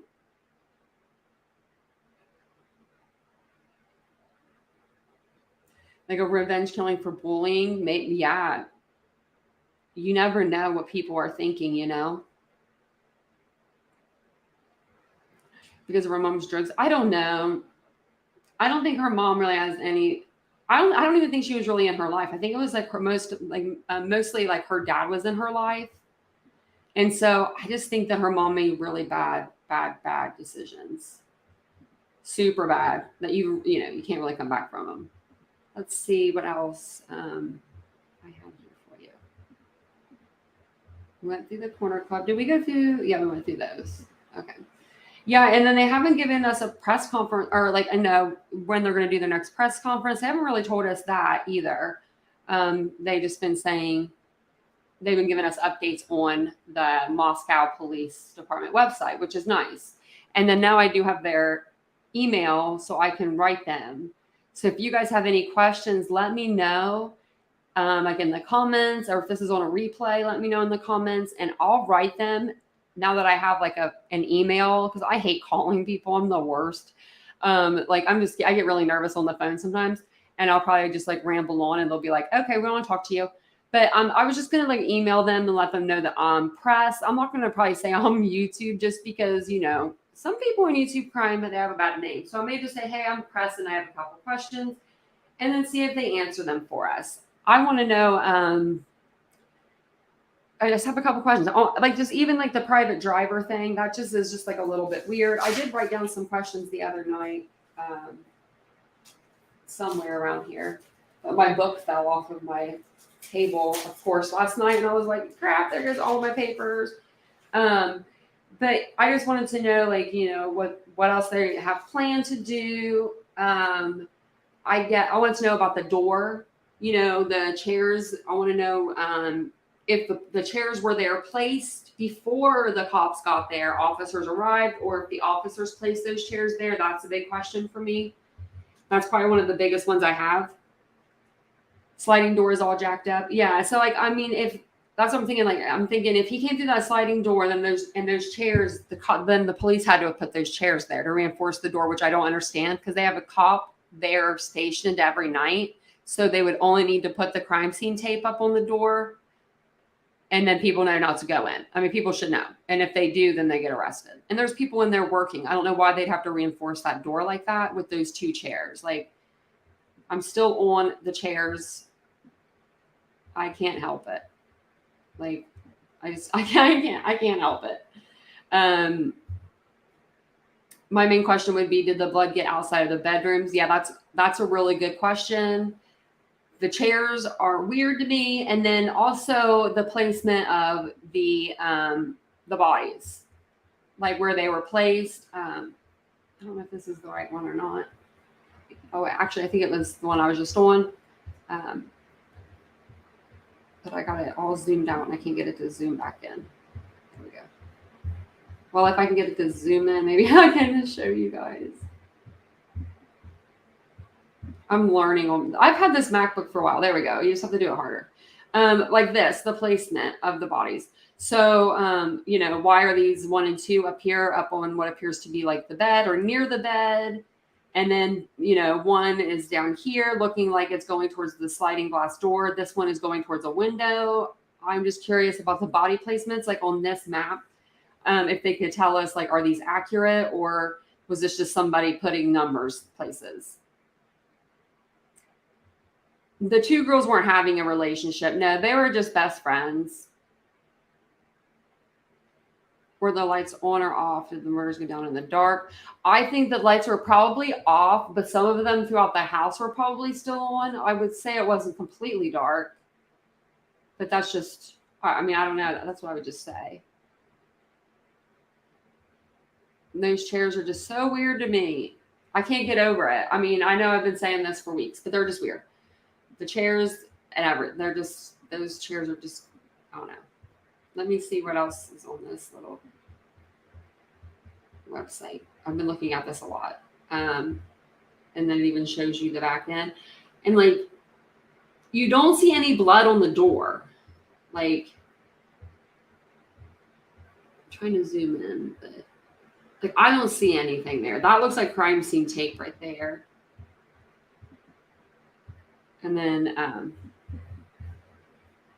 their cars. And I believe that would have been maybe Ethan's window, or Ethan and Zaina's window there, maybe. Or I think it's up here, yeah. Or maybe that's the living room, actually. That's the living room. Sorry, guys. It'd be over here. It's like opposite. The three girls, they so I don't know about Dylan, or I believe the other girl, Dylan or Bethany. I don't know about them two girls, but I know that Kylie and Maddie didn't have boyfriends, but they had close relationships, I think, with their ex-boyfriends. Correct me if I'm wrong. And then Zaina and Ethan were together. Yeah, this one is the empty room, and then the one on the right is Ethan's. Yeah, I misplaced that. I switched them around. Okay, so yeah. And then down here, this could be, so one of the girls could have been sleeping here, or if, one of the girls did move out, she could have went to the second floor, because the second floor had one bedroom that was empty. But I don't think that she did. I think that both of those girls were down on the bottom floors. It might have a back camera, but your car, I think, would have to be turned on, or somebody would have to be breaking into your car for that camera to turn on, I believe. But that I'm not sure. I'm sure that it does, though. And Range Rovers are expensive, but they're not that expensive if you buy them used. I know a lot of people were asking about the car and questioning it. And people that are servers, you can make some really, really good money serving tables if you bust your butt and you get some good people.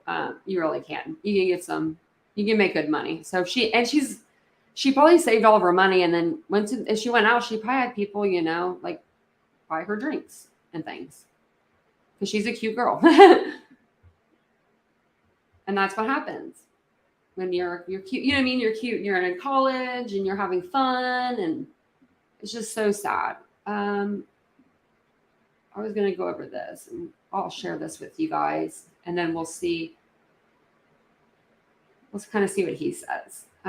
Let me actually check and see if there's anything new really quick that we haven't seen.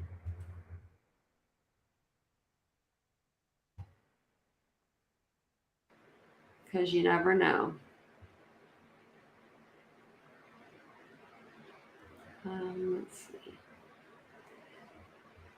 How's everybody's day going so far? You guys having a good day? Super, super early still, kind of. Well, it's 12 now. I have to take my dogs out soon. Yeah, nothing's on there. Let me double check. See if there's anything. Let's see. I don't see anything even on YouTube. So, okay. That's, wish we had some news, but it doesn't look like we have any new news yet. So let me see. Recent coverage. I wanted to show you the most recent.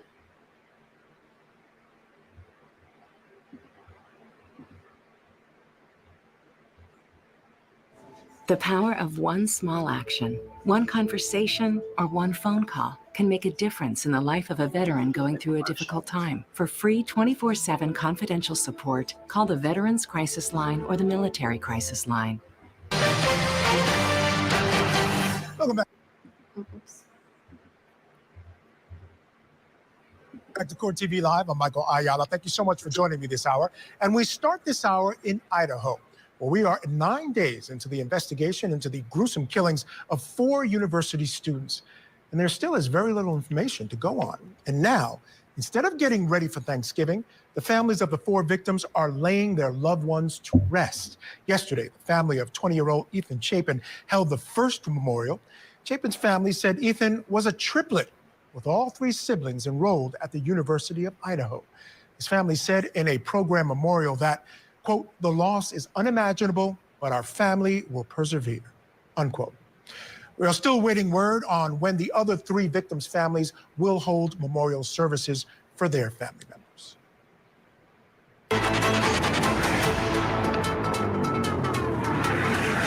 Here now with our debrief is Court TV legal correspondent Chanley Painter. She joins us live from Moscow, Idaho, where she's been for the last few days.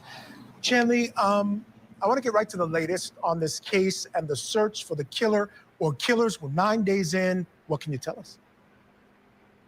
Hey, great to be with you, Michael. I want to say where I am right now. You just talked about Ethan Chapin's funeral, the first of 4 funerals to be held in this tragedy yesterday, about 5 hours from where he went to school here on the campus of the University of Idaho.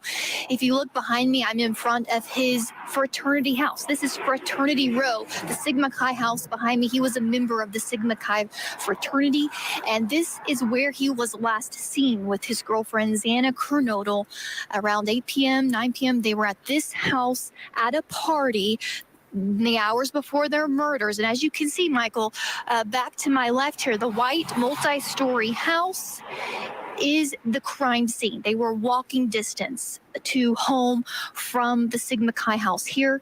One other thing I want to point out to you, on the front of the Sigma Chi house, a poster begging for information.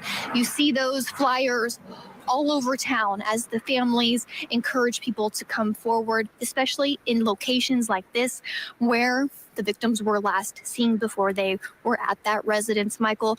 And you talked about Ethan Chapin and who he was. Well, his girlfriend, Xana Kernodle, who was here at this home with him, and he went to her home, the crime scene, right, walking distance where I am right now. She was a junior majoring in marketing at the University of Idaho. She was a member of a sorority, Phi Beta Phi sorority. She worked at the Mad Greek restaurant along with Maddie Mogan. She was a senior. Maddie Mogan was a senior majoring in marketing at the University of Idaho here. She was also a sorority member of the Pi Beta Phi sorority. She was from about an hour or so north of here, Coeur d'Alene, Idaho. And finally, the victim, Kaylee Gonsalves. She was a senior with the general studies major here, a member of the Alpha Phi sorority, and she was also from the state of Idaho. I've talked to students here on campus who are familiar with those 4 who lost their lives, as well as a couple of professors who expected at least one of these victims to be in their class in the fall, professors with the College of Business here at the University of Idaho. And so they expected to have Xana and Maddie in their classes coming up. And they were really struck and shocked by this tragedy. But it's important, like you said in the intro, to really remember the loss of life here and the families, the 4 families and extended friends and fraternities and sororities who will now spend this Thanksgiving without their loved ones, Michael. Yeah, again, it's that collateral damage. It's just these things don't end with the 4 people. There's just all these relationships that are affected as well. Chanley, my understanding is, again, we heard about this. There were calls that were made from inside the victims' homes after the bodies were discovered. There's this thing with the roommates, whether they made the call, other people made it. What can you tell us about that? Yeah, that was a point that the authorities were so tight-lipped on for several days in this investigation. They would not say, they still will not confirm who made the 911 call. But little by little, we're learning more information that phone call was made, again, hours after the murders, around noon, November 13th, when 911 call was placed from inside the home on one of those 2 surviving roommates' cell phones. We do know that they first called other friends before calling 911, and multiple people talked to that 911 dispatcher. Well, yesterday I caught up with the public information officer and asked him if it concerned the detectives that these roommates would call friends before 911. This is what he said. Does it concern you that they called friends before calling 911? So, I think really we have to take a step back, right? And again, talking about going down a rabbit hole, not looking at the criteria. It initially came in as a medical call. So, based on that, the roommates believed apparently that the roommate there was some sort of medical emergency, so that's what the initial call came in. When officers arrived, obviously that changed, and so if we try and pick what we want to look at, then I think we'll miss the other information. He goes on to again confirm that those roommates have been eliminated as suspects or any involvement, as well as all those other friends. They wouldn't say how many or identify any of them that were in that home. They were all eliminated. And as being the 911 caller, I went on to ask about any fears of contamination with so many people maybe in that home before police arrived. And he said he has faith in the resources, this multi-agency investigation, that they can eliminate any fears of contamination at that crime scene, Michael. They've also eliminated other suspects publicly, like the ex-boyfriend of Kaylee Gonsalves, who she was calling up until the minutes probably before her murder, as well as the driver who drove her and Maddie home was eliminated, as well as that viral food truck video. I just wanted to let you guys know too, whenever we're done watching this one, I looked up and there is like a latest update. I mean, I don't know what it's about, but it's just from a few hours ago. So just wanted to let you guys know. Also, if you guys are new and you're just coming into the chat, if you could please like the video, that way more people can enjoy the video. And if you'd like to subscribe to the channel, we do talk all things true crime, and we talk a little bit about life in general as well. So in the chat box. And also get in the chat box and chat with us and let us know what you guys think on this case. We're talking about the Idaho 4. The deaths of the 4 college students from the University of Idaho, Kylie, Maddie, Ethan, and Zaina, the 5 roommates or 4 roommates that were, or 3 roommates, I'm sorry, that were killed.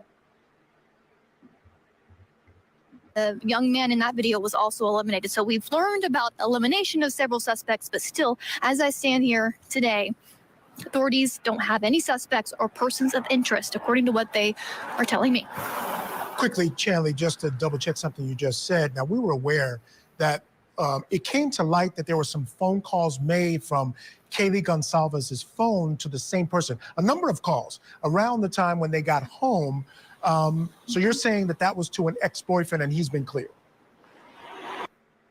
The power of one small action, one conversation, or one phone call can make a difference in the life of a veteran going through a difficult time. For free 24/7 confidential support, call the Veterans Crisis Line or the Military Crisis Line.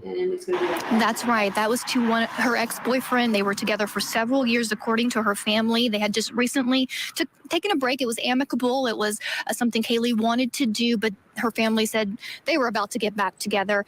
They support him 1,000%. He had nothing to do with this, and we confirmed yesterday, that the authorities do not consider him a suspect, Michael. But it does help piece together a critical timeline with her phone activity. Absolutely. All right, Chanley. What are investigators saying about how the suspect or suspects may have gotten into the home? That's still up in the air as well.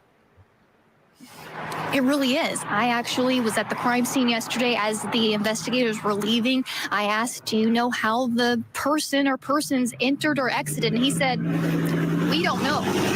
They don't know, Michael. So we've been, of course, observing the movements of the investigators at the crime scene. Again, just about a block from where I'm standing, down the hill. They've really been focusing on the back of the home where the glass sliding doors are, where there's a concrete patio, and the hill that goes up to the neighboring apartment buildings parking lot. It seems as though that backdoor entrance would be a theory these investigators are really looking into as how that person gained entrance. They were even dusting for fingerprints there at that door. So I did ask Officer Snell about entry and whether or not any of those doors were unlocked. Let's watch. It had previously reported no forced entry was noted in the home. The front door left open. Was the glass sliding door unlocked by chance? What I can say is that it doesn't appear that there was any forced entry into this home on the night of the incident. So it could have been unlocked. Potentially. So, Michael, both the back glass sliding door could have been unlocked, or even the front door. They say they don't know whether or not that door was locked, even though it has a security key code, because when they arrived, it was wide open, and a lot of unanswered questions there. They also confirmed to me that they don't know whether... I'm going to rewind that just a little bit. I want to hear what she said about the door being locked again. Potentially.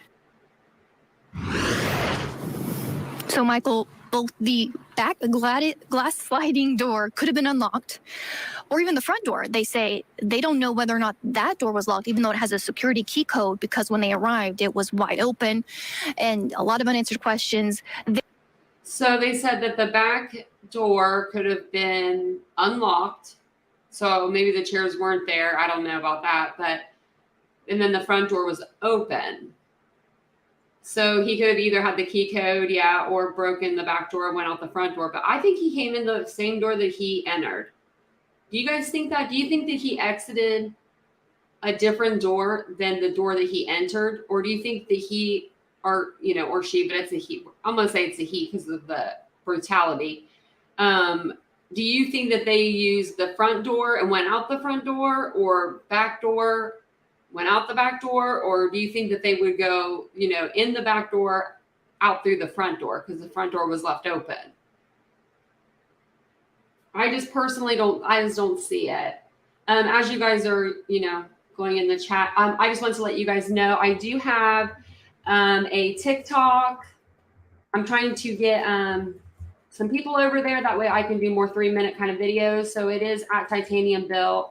I'm going to put it in the chat. My Twitter, I usually put a lot of stuff over there. And my handle over there is at TitaniumBuilt. I'm sorry, I don't actually. Oh, let me delete that.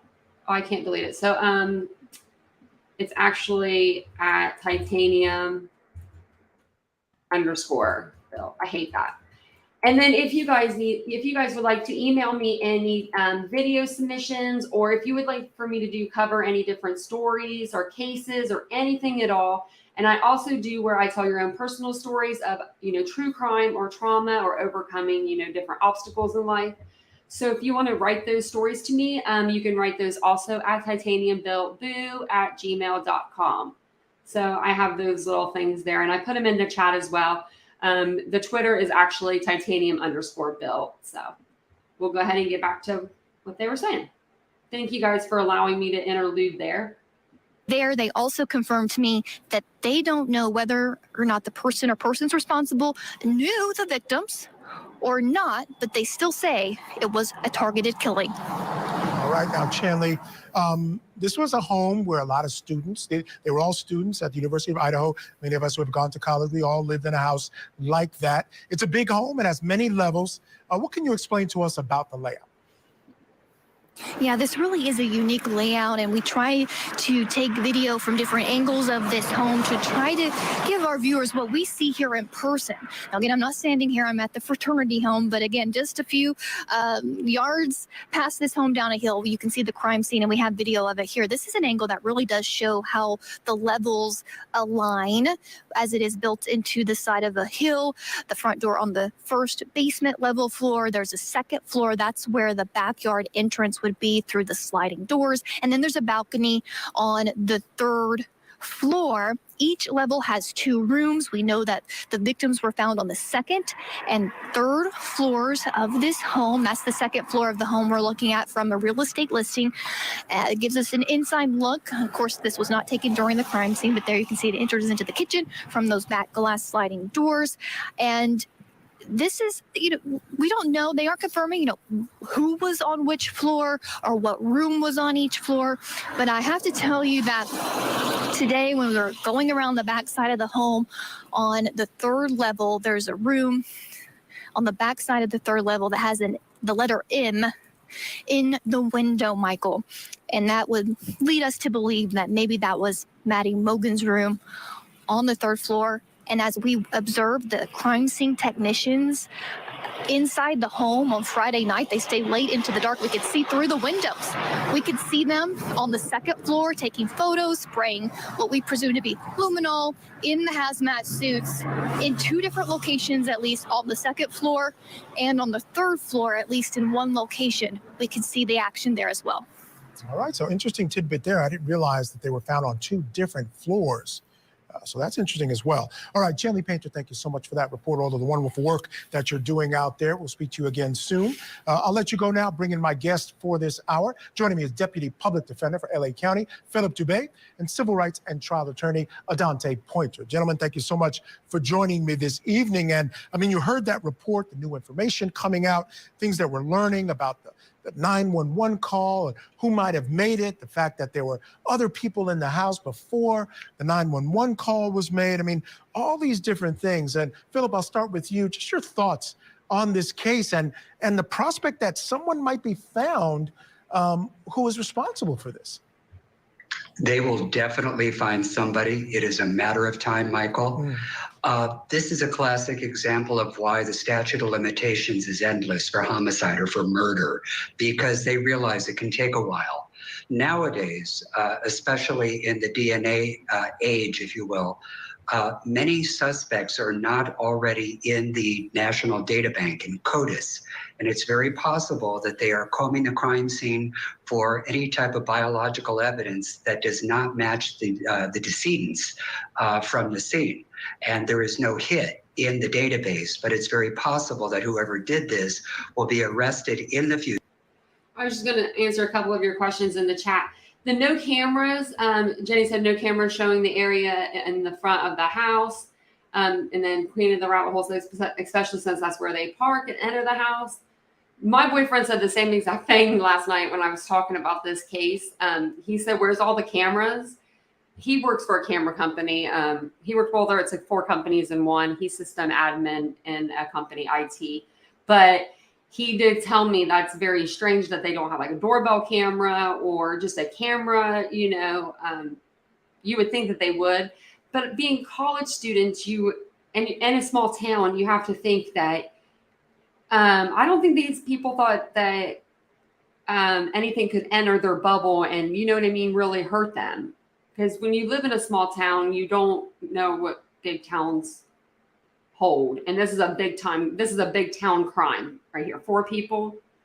This usually doesn't happen in small town America. You know, I think that that's why they didn't have any cameras. I think that they were just too cautious, or I mean, not cautious enough. I'm sorry.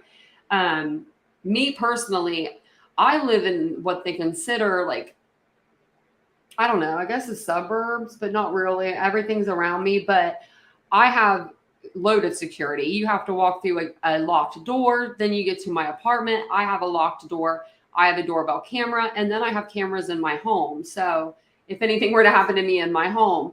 Also, on a side note, if you guys know, you know that I have a lot of metal in my body. So if anybody were to take me out, it would be really hard. I would be identified pretty easily. All college towns have crime. Yeah, that is true.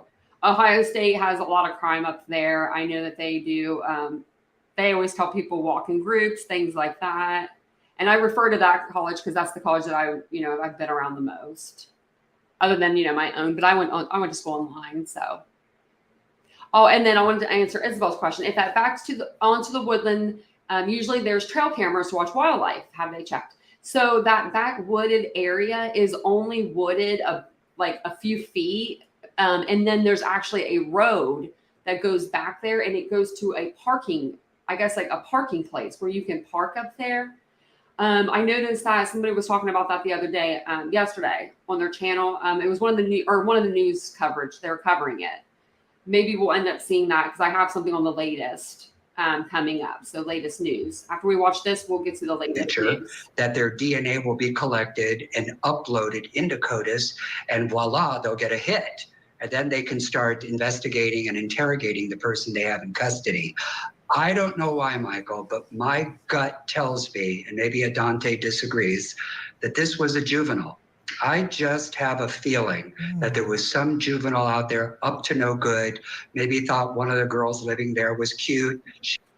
A juvenile would be somebody under the age of 18. Like,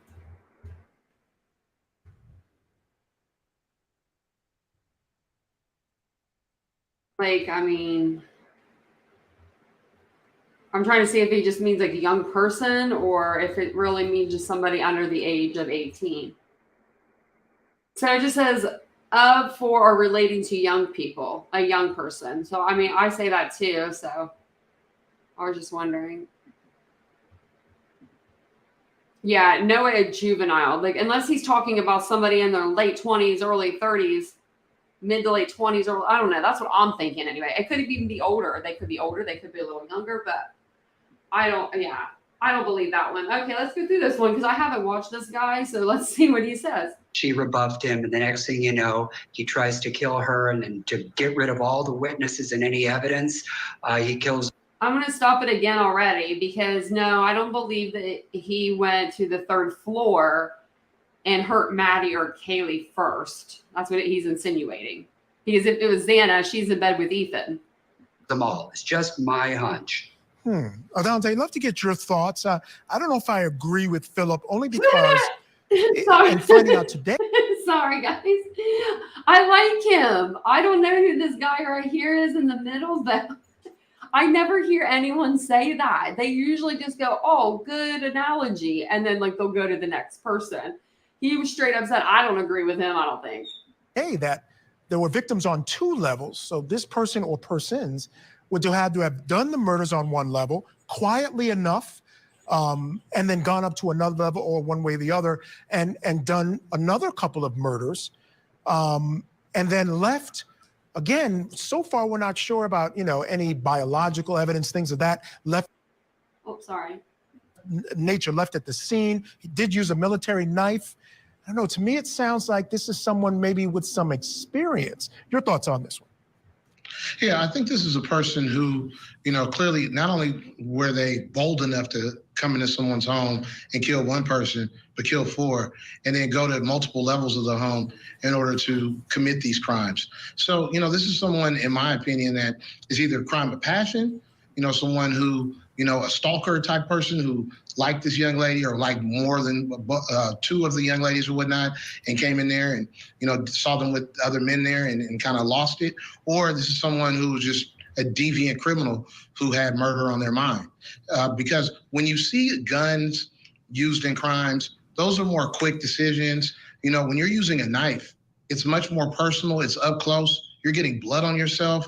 It's a much more gruesome crime scene, you would think. I mean, they're not releasing those photos, but anytime someone's stabbed, especially stabbed to death, there's massive amount of blood loss. So you add that to the idea that people call to say, hey, my roommate or one of these young persons is having some type of medical emergency. It seems pretty obvious that they're bleeding. It's not a medical emergency of a general nature. My roommate, my friend is dead. Get someone here ASAP. So, that's what I would think the response would be, which is why it leads me to believe that there's someone who, as you said, maybe is a little bit more sophisticated or is just that heinous.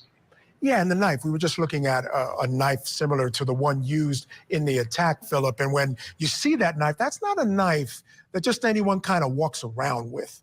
That's somebody who's got some experience either in hunting, fighting, using a knife. Here's the other thing that gets me, Philip. Who walks into a house and thinks that they can get away with 4 murders? Because again, the word targeted, I can't get that out of my head. They're still saying this is targeted, right? Not that a couple of them were targeted. They're saying this was targeted. Who walks into a house with a knife thinking that they're going to get away with killing 4 different people? Again, that's what boggles me here. So what do you make of the word targeted? What do you think that means as it's being used by the authorities? Well, targeted means that whoever the killer was at the time knew 1 or more of the tenants in that home, and that there was some type of vendetta, that they were out to get 1 or more of them. Who knows? Maybe it was a prior tenancy applicant who wanted that house and couldn't get it. These students won over him or her, and now they want to have the last word with the knife. But the original... I don't really think I believe that either. 4 people, just go kill 4 people because you couldn't get an apartment. I mean, I know that people have done it for less, but that's just like, I don't know, that stretch. Question was, who would do this with a knife? and take on 4 people. Well, it sounds like whoever did this was, in my opinion, actually pretty unsophisticated. Because if you're going in there, first of all, you don't know, assuming it's not targeted, just how many people, if any, are in there, and whether or not you can be overpowered by all these people. And if you think you're going to overpower 4 people with a knife, I think that is a tall order. Yeah, agreed. And I think whoever went in there, like you said, knew who was in there, knew the layout, had some connection. And I think that's the place where it's going to be most fruitful for investigators to look. Okay, so A mom arrested. that's what I wanted to show you with that. And then there is there's like latest news. So I was just going to show these really quick. There was one from 9 minutes ago and then one from 3 hours ago. And then it just shows, looks like the students are coming back. So let's see. Let's see here. And then also, if you guys are just now coming in, welcome. Welcome to the channel. We talk all things true crime here.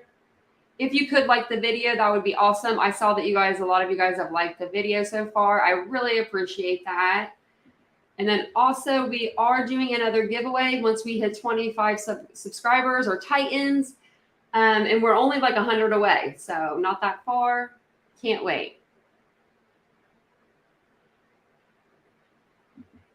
So it looks like these kids are going back to school. So some of them are. Let me go ahead and play this for you guys. And this just came out a few hours ago.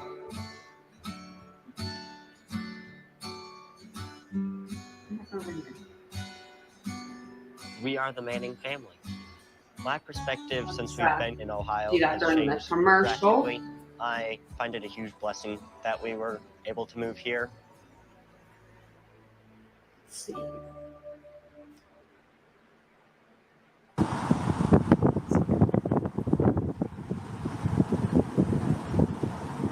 Sounds windy.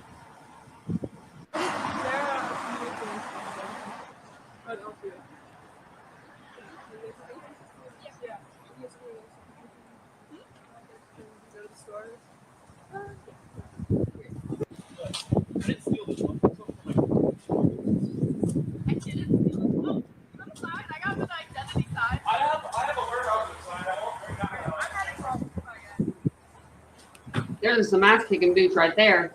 He's prepared.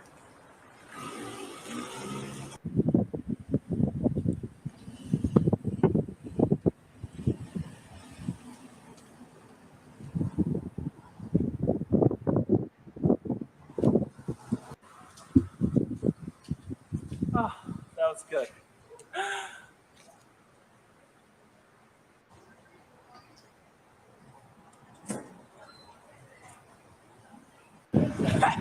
Hold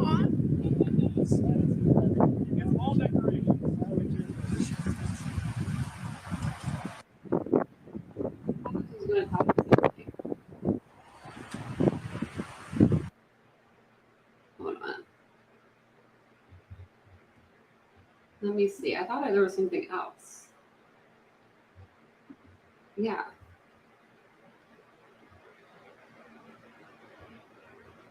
We are proud to have been named the world's number. Let me see.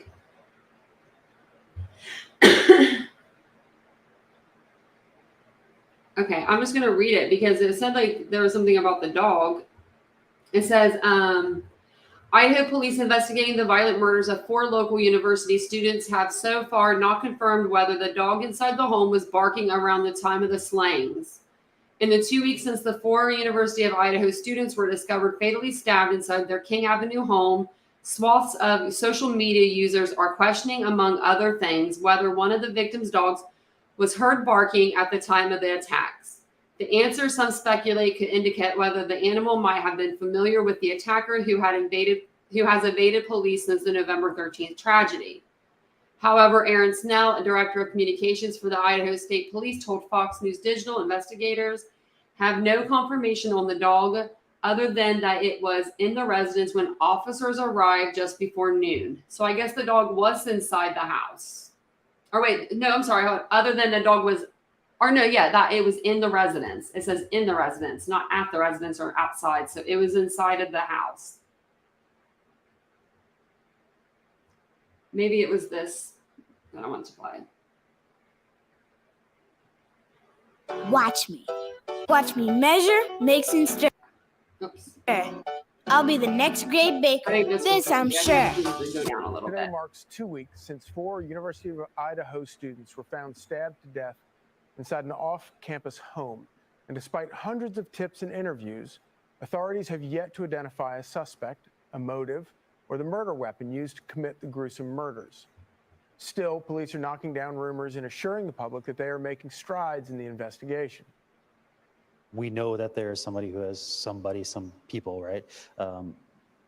Ultimately, we know that there's a person or persons that is in a community somewhere that has committed 4 murders. I think it's important for the public to know that while they may not see a lot of activity in and out of the house, they may not hear about a lot of the different interviews that are occurring, but we're making substantial progress.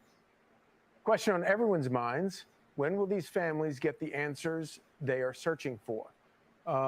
Joe, it's a tough, anybody who's covered any murder case, but especially one as gruesome and horrifying as this, involving so many victims, knows that this is a tough position for the cops. Sure. They're dealing with the public's right to know information. They're dealing with grieving families who are desperate for information. And then you're dealing with sort of the public at large who deserves, it's not just the families who deserve justice here. We all deserve justice for what was done to these people. And obviously, I think that people can sort of critique, find things to critique about the cops, but how do you think they're handling it? Well, that's the thing. We don't quite know. Are they keeping everything close to the chest because maybe they're close to getting to the suspect, but they don't want to give away the game, right? I'm not a cop, but I would think that, they're working day and night on this. Is the biggest state, one of the cases, the biggest cases you'll ever see in the state of Idaho, or any case, or any state for that matter. Justice not just for the families, by the way, Charlie, but justice for all the parents that have kids that go to the University of Idaho. This is thousands and thousands of people, and it's the type of campus where if you're on campus, maybe you feel safe, but the minute you're off campus, you're in a kind of an isolated area where homes are very spread out, and somebody attacks you, maybe somebody doesn't hear you scream, or the cops can't get there right away. In these situations, we're used to having such overwhelming evidence. Somebody always has a cell phone that gets it. There's some sort of camera somewhere that captures it, a Ring camera. Nothing here. It feels like. I would think that time does not favor police in this situation. The more time that goes by, when you think about it, the murder seems to be pretty meticulously planned, right? Given that how little evidence was left behind. So the getaway probably was also meticulously planned, and Idaho is right on the Canadian border. This person could be in another country now, for all we know. So last night, Lisa, Lawrence Jones talked to Steve Goncalves. Listen to this. So I just implore people to come forward, especially when you're even close to that timeline, because technology is the only thing that doesn't lie, really. It's just data. It's better than an eyewitness. It's better than anything that we can produce. It's right up there with DNA. Obviously the most important thing is to solve the case and hopefully execute this person.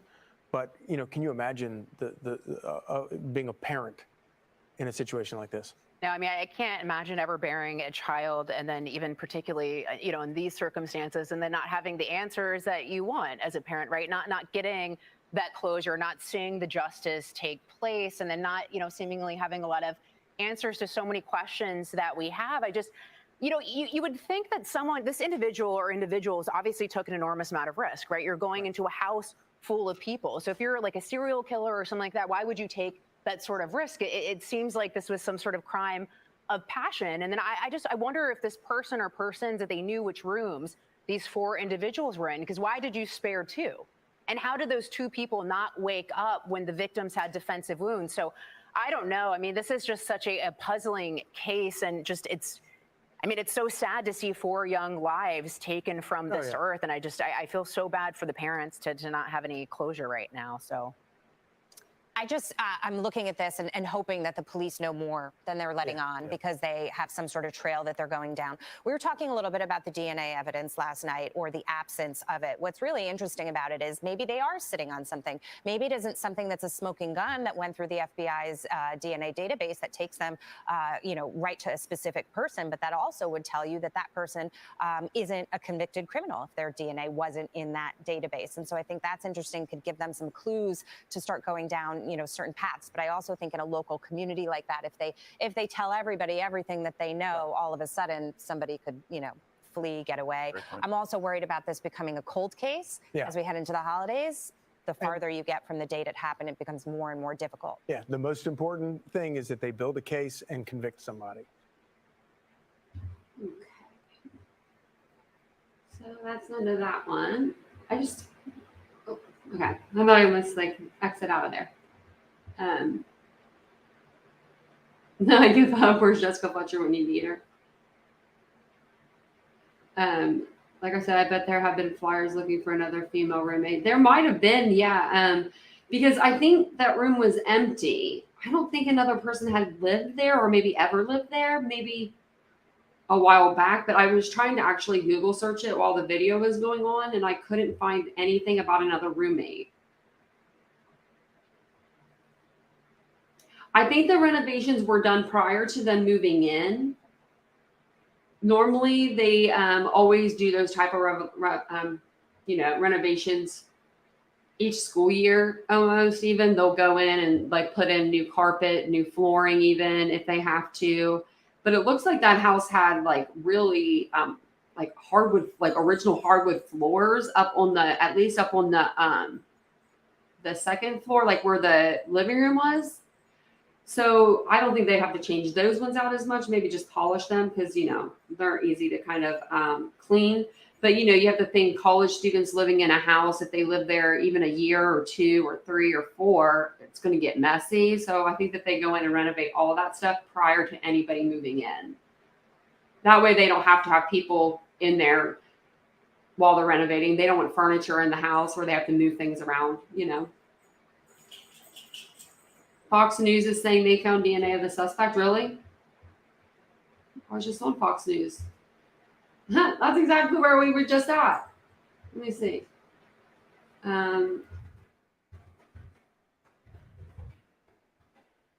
Fox News latest.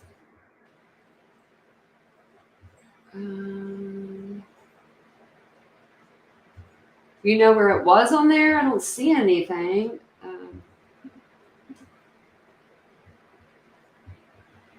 Idaho murders right here. This is the 2 weeks. This past one. I'm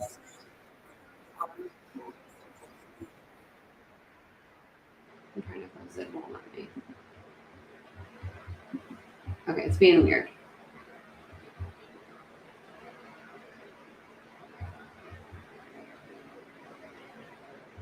Okay, let me just see. That's weird. You're welcome, honey bunny. I love that name. That's so cute. Yeah, I'm trying to look on Fox News right now.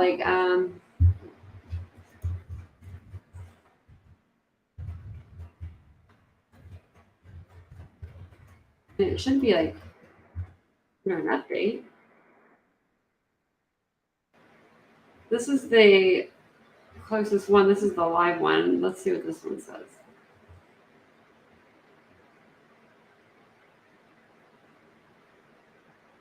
Oh, that's just the dog groomer one. We just kind of watched that one.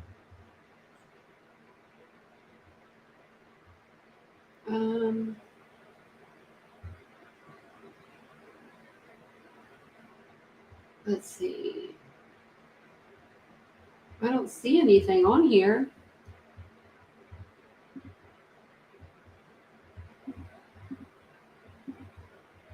Yeah, let me know if you guys see anything, and I'll keep looking around for a minute and see what we see.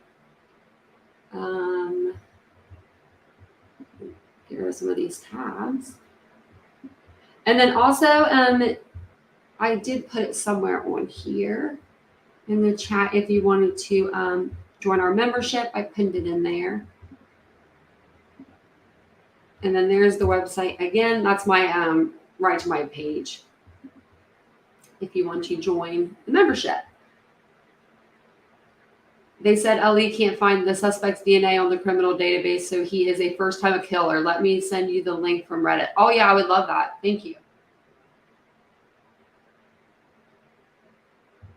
And I can even get on Reddit as well.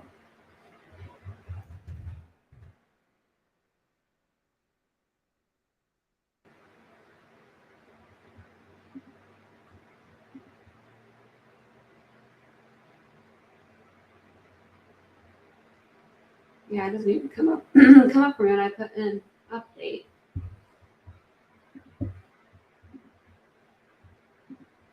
So yeah, let me know, and I'll definitely put that on. They found DNA match in the 72 Utah murder.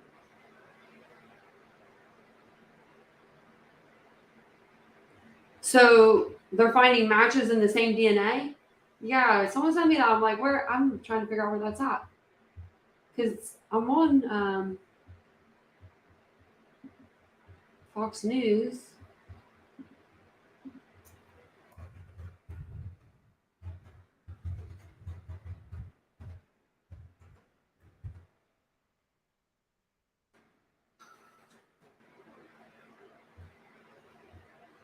Yeah, it's just like not coming up for me.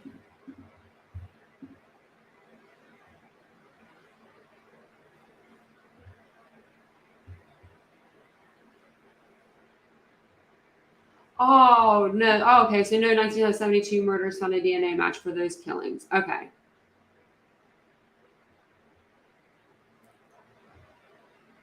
But are they saying that they found, but Mystic Werewolf, you're saying that they found DNA of the suspect in this case? I'm like so confused because I can't find it anywhere. I can't find anything anywhere. Let me go on Moscow's website again. Yeah, and then if you could send me that link. If you want, you can send it to my email even, titaniumbuiltboo@gmail.com, or you can send it to me through here probably.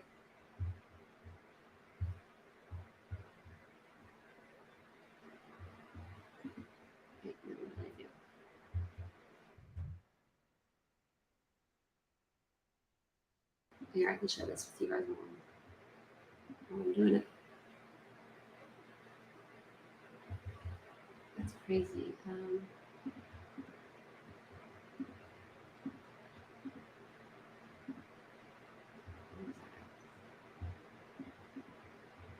That way you don't have to be looking at a blank screen. I was just looking to see if it was on here.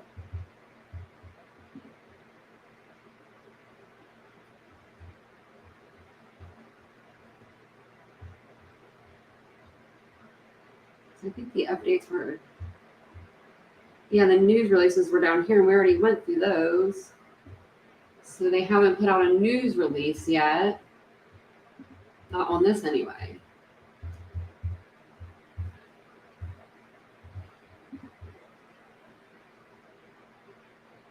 Me either, yeah.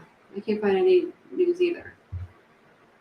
Let's check, yeah, I'll check my email real quick.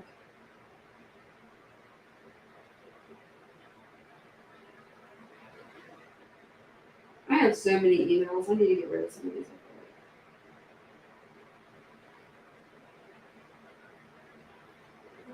Yeah, I don't see anything. Let's see. Well, let's see what we can find on Twitter. Did anybody find anything? I think it was Mystic that said that they had the link. Okay. Nancy Grace. Fox News. Let's just see.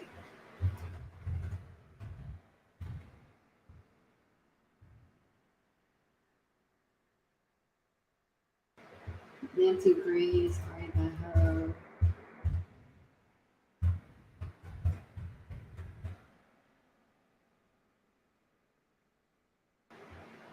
There's nothing new, it doesn't say.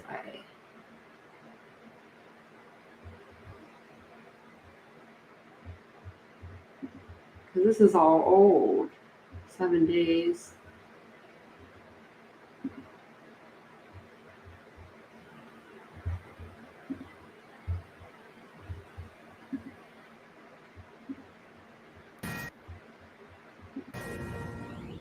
This is a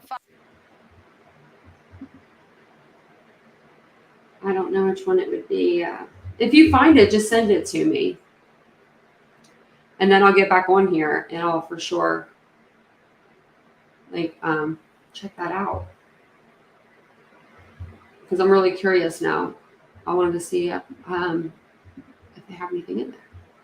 Let's see, code people.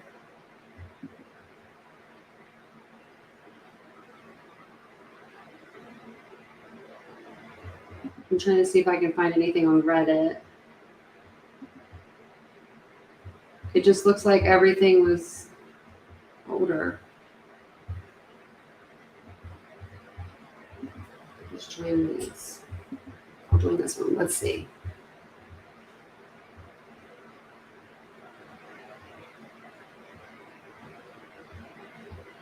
Yeah, I don't know. I don't see anything yet either, so. Alrighty, well, if you guys could like this video, that would be excellent. We've been on here for a while, guys. I think this is the longest we've done in a while. That's 2 hours and 30 minutes. Yeah, I haven't found anything either, Honey Bunny. I'm still looking, but I haven't found anything. Nancy Grace, last time I saw her, it doesn't seem like it was that long ago. She did a segment on it, so I just need to find the segment, or maybe Mystic Werewolf can send it to me through my email. I'll put my email in the chat.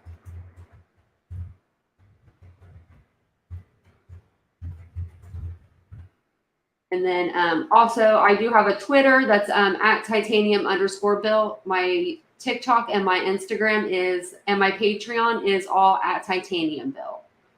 So if you all want to follow me on any of those platforms, I am all around. Try to be. But yeah, so I'm going to jump off of here for a little while. If you guys find any coverage on that where, like, it says the DNA is, they found DNA in it, all that good stuff, I would love to know. And then I will get right back on. I'll knock my folder over here. Also, if you haven't liked the video yet, please do so. Please subscribe to the channel. We do have a lot of fun on this channel, and it's free to do those things, and it helps my channel grow. I'm just an itty bitty little channel here. So I will see you guys probably later this afternoon. I'm going to let my dogs go outside to the bathroom. They've been super patient with me. I am so surprised that they haven't broken the door down yet, but they are probably out doing something bad out there. I don't even want to know, guys. I don't even want to know. But also let me know in the comments or through my email what story, what case you guys want to know, like what you want to hear. I would love to know, what you guys want to see next. I can go over any of the cases that we've been going over, or I can go over a new case. New cases are always welcome. So if you know of anything, especially I always try to look for, missing children or missing persons, things like that. Those are pretty near and dear to my heart. Those stories, get them pushed out there so that people can see. So if you guys have any questions, comments, or concerns, please email me at TitaniumBuiltBoo. I'm so glad that you guys joined me today for a little bit of your afternoon or morning. Enjoy the rest of your day if I don't see you later this afternoon, but I will probably come on this afternoon. I would say it is 1 o'clock now. So maybe I will come on around 4 o'clock, 5 o'clock, and I will see you guys on my next live. So let me know what you guys want to talk about next, and I will see you guys soon. Bye, guys.